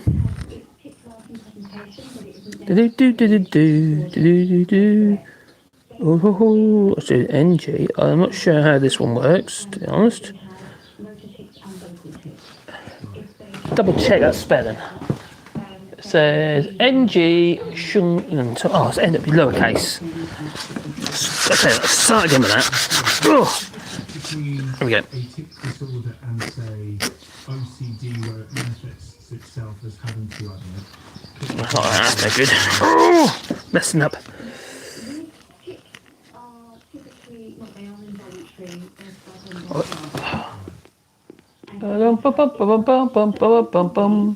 Sure. And this. I've got a big bit of wood. Shun.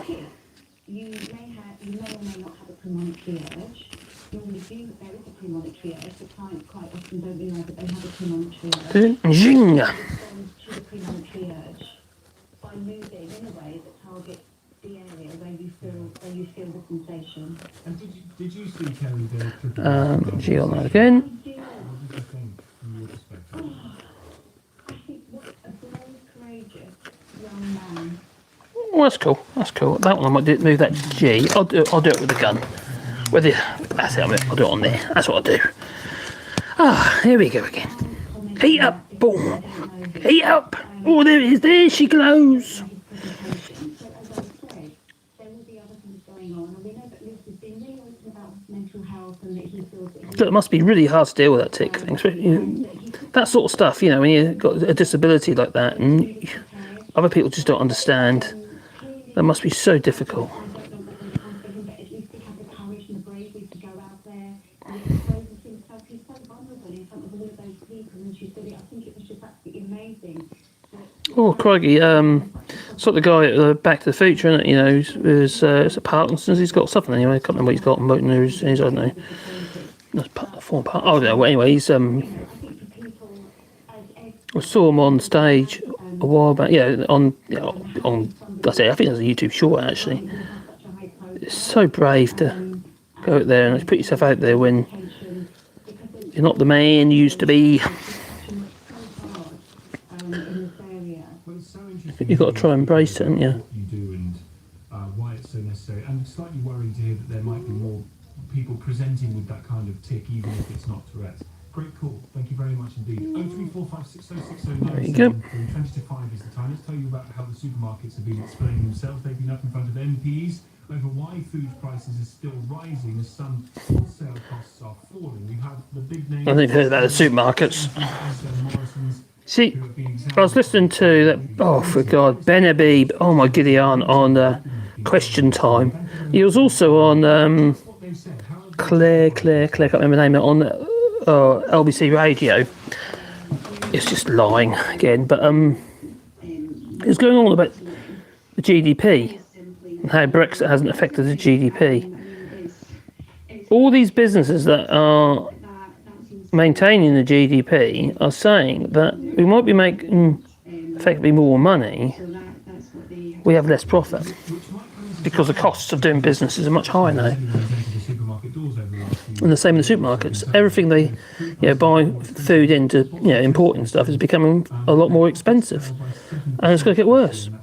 Because come the end of this year, or starting October, but mainly most of it's going to come in on January this year, next year. Sorry, it's all going to be with these additional checks and what have you. It's going to become very, very expensive for businesses to do business, especially on foodstuffs. And then you're obviously going to have phytosanitary and all that sort of stuff. I mean, you don't even have the people to do the work, So where's this money going? It's not very helpful. It's coming out of my pocket on butter and cheese, and the supermarkets aren't making any money. Who is? Well, there's lots of reasons for it. So we obviously know it's a kind of a perfect storm, really.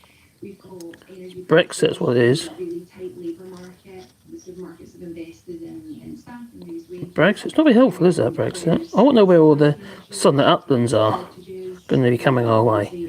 And we're all going to be better off being out of the European Union. So glad I left. The fuel costs with the war in Ukraine is. I'm waiting for to mention Brexit on this radio. So there's lots of reasons for it. No one mentions Brexit. The margins are still really. Oh, mention Brexit. You know it's Brexit. No, didn't mention Brexit. Well, he mentioned Brexit. There's plenty of surveys done that say Surprise side. Shock. That sounds fair, based on the evidence you've heard from those supermarket bosses. So, What? I think I wouldn't say it was necessarily unfair for the reason. So we published. Oh, getting there, nearly there. Today a survey that revealed that 75% of consumers. This is the last one.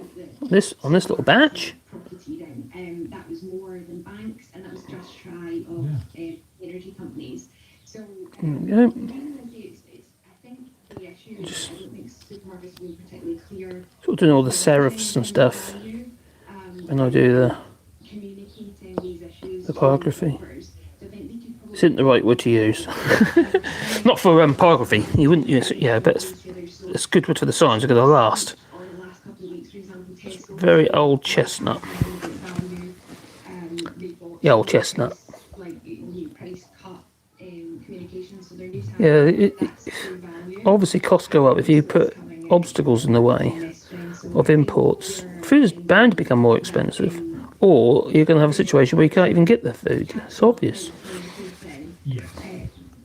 Although when you say what their new tagline is, Ellis, I think, well, I'll be the judge. Thank you. Thanks very much indeed for coming on. Ellis Hawthorne, features editor at Retail. Yeah, somebody's just come on to Strawbrook's radio. Didn't even mention Brexit. How can you not mention Brexit when you know full well that's what the part of the cause is? There you go. On there. Oh, that's 3 more letters to go. Oh, get in there. So my concern is making sure it's deep. Normally, when you're doing pyrography, you wouldn't normally burn as deep as that. Definitely hasn't had this all her life. Overnight, developed tics, as well as There you go. OCD and anxiety. 2 more letters. Go hand in hand in what? So I'll just tell you what PANS is. Pediatric acute onset neuropsychiatric syndrome. Sounds quite scary, really. Yeah, when it comes on, it really is. But the kind of layman terms is the idea is that many things can trigger it, but certainly. No, A bit more. Any more poems? Post-COVID that your specialist is describing that don't quite fit. Rightful rage against aggravating wrongful reapers is inspirational to the downtrodden, desperate pleading public. How's that? Was inspired by Norse Kenning poems. My television, so high tech, it can pick up TV programs from 30 years ago. Blimey, that's amazing. I think they're called repeats, reruns, maybe. Well, at least that's what the salesman told me. Probably. With a little more space out, I would like to have a 40-metre long wire antenna, but you've got no space. Much money my hobby has cost me. Well, those radios, those ham radios, are blooming expensive. Not easy to get either, are they? There's very few people make them.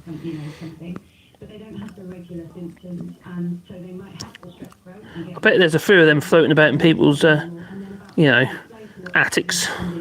Just the old CB. I've got an old CB here. I've got a VHF radio here as well. But, not ham. You've got considerable range. I don't know what the laws are here actually in France regarding ham radio. In Germany, do you have to have a license for ham radio, or can you just do it? In the UK, you have to have a license. I don't know about in France. I do not know. Oh, there you go. I think that's that. Oh, there goes my compressor. Oh my god, definitely got a leak, haven't I? I haven't even used it, it's still going off.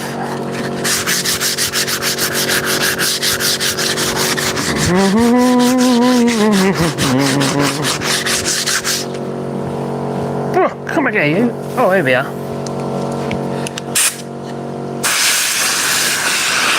Ta-da! Unusual name. Does that look? Oh, that's good. Yeah, happy with that. It's got cut length. Oh, I've done 8 names. Let's just run through them. We've got that one. We've got that one. NG Shunjing. I've got the Dean Morris. We've got Callum Spawns. I'm not how you pronounce it. There you go. And Lucas Spawns. We've got John Morris. We've got Jeffrey Morris. And Joel Weiringer. Okay. And then that one as well. So there's 8. Should be 8. 1, 2, 3. Yeah, that's 8. Yeah. There's 8. So it's got to trim them to length and what have you and clean up the edges and that. Attach them to the stakes to put in, the oak. So I put them, to put with the trees. Or might you just put them on a bit of size, not size, because they're rock. Has to be something that doesn't rot. Wire, probably. A bit of wire, we can then hang it on the tree even. Might be a better idea than stakes, to be honest, because they're not going to rot, are they? So, yeah, so anyway, we made our 8 signs. That's not bad going, actually, with pyrography. That's pretty good going. Let's turn that off. So, I'm looking for the chat. Tories don't understand sh. You need to sh them for that. Shun them for that. Oh, yeah, they don't shut up, do they? You've got to shun the Tories. That's what we should be doing. But that is it's happening. It's coming that way. His phone looks like a caterpillar. Whose phone? What? A caterpillar?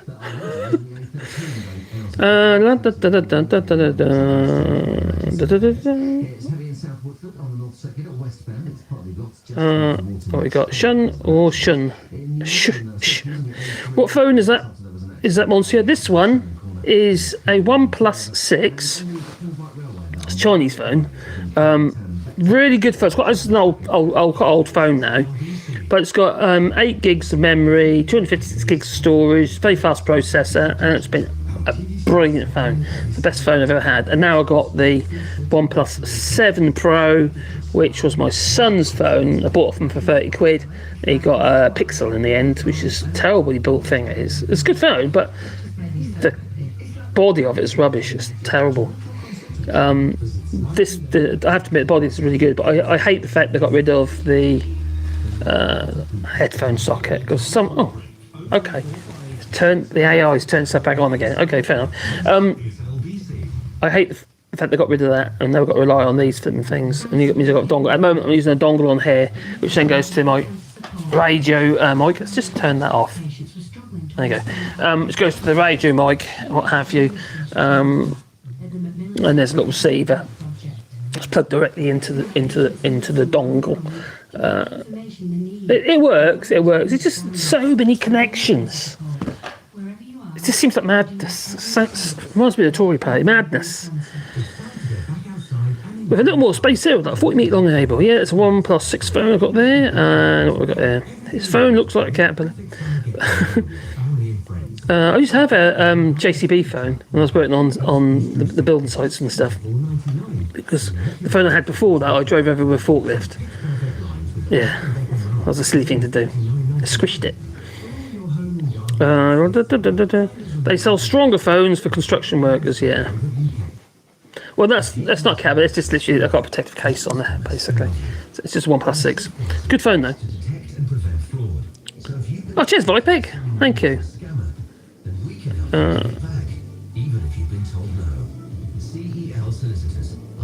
Okay. Kool-Aid says most supermarket bacon is out of shape. You're not wrong. It's full of water. Little white scum. Now, do you know what? When we first came here, I craved, bacon or what have you. So, mother-in-law, when she was living in France, she used to do the old Tesco orders. They can't do that now, and because of Brexit. But she used to do old Tesco orders and stuff. And just in case you get a little bit of English bacon and stuff. But then what we found out is, hang on, what are we buying that for? When we realised is that if you get jambon cru, which is basically a Parma ham, and we just cook that as bacon. Oh, so nice. Yeah, that's what you use. Just you need more of it because it's really thin. So, but it's really good. It's a lovely bacon, lettuce, tomato sandwich. Oh, it really does. So you improvise, you see. So we don't get anything from the UK now, nothing at all.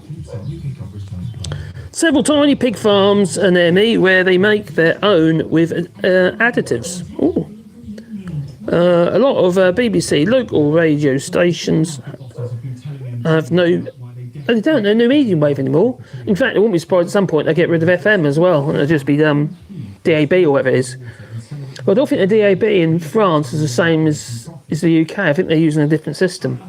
So I don't know if that affects the cars when you drive over, if you're allowed to. Thanks for the unfriendly environment in the UK. Most certainly is. I'm embarrassed about it, if I'm absolutely honest.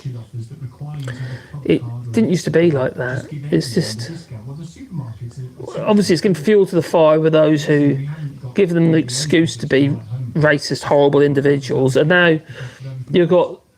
It's almost like we've promoted a whole new generation of them in some cases, just through hate. People with uneducated responses to complicated answers. Flipping, I was hearing them on the replying. Some comments via Sky this morning on Kay Burley's show. Just put them on the boats and stick them on the beach and let the French do it. They don't like it, it's tough. All that sort of stuff. It's just so ridiculous, and it's just people just idiots. I'm sorry, but they are. You can only give some people a certain amount of empathy. But these people are just horrible. I hate them, if I'm absolutely honest. I really hate them. I can't. I have a real problem with people who just can't be open and have a bit of empathy for others who are suffering. I just find that shoe could be on the other foot at one time, in some time in the future. We don't know what the future holds, and we're going to go on and Russian it and what have you, and Putin, making the assumption that it's all, Britain helping, Ukraine and what have you, and if you're going to target anyone, an easy target is Britain. The shoe could be on the other. We could become the refugees. Well, I'm in France, but Brits could become the refugees. Although I kind of feel that's kind of heading that way anyway. They'll be getting in those little boats that'll be left on the beaches at Kent, and they'll be finding their way onto the French beaches. They'll be all Brits applying for asylum. I've had enough of this lot.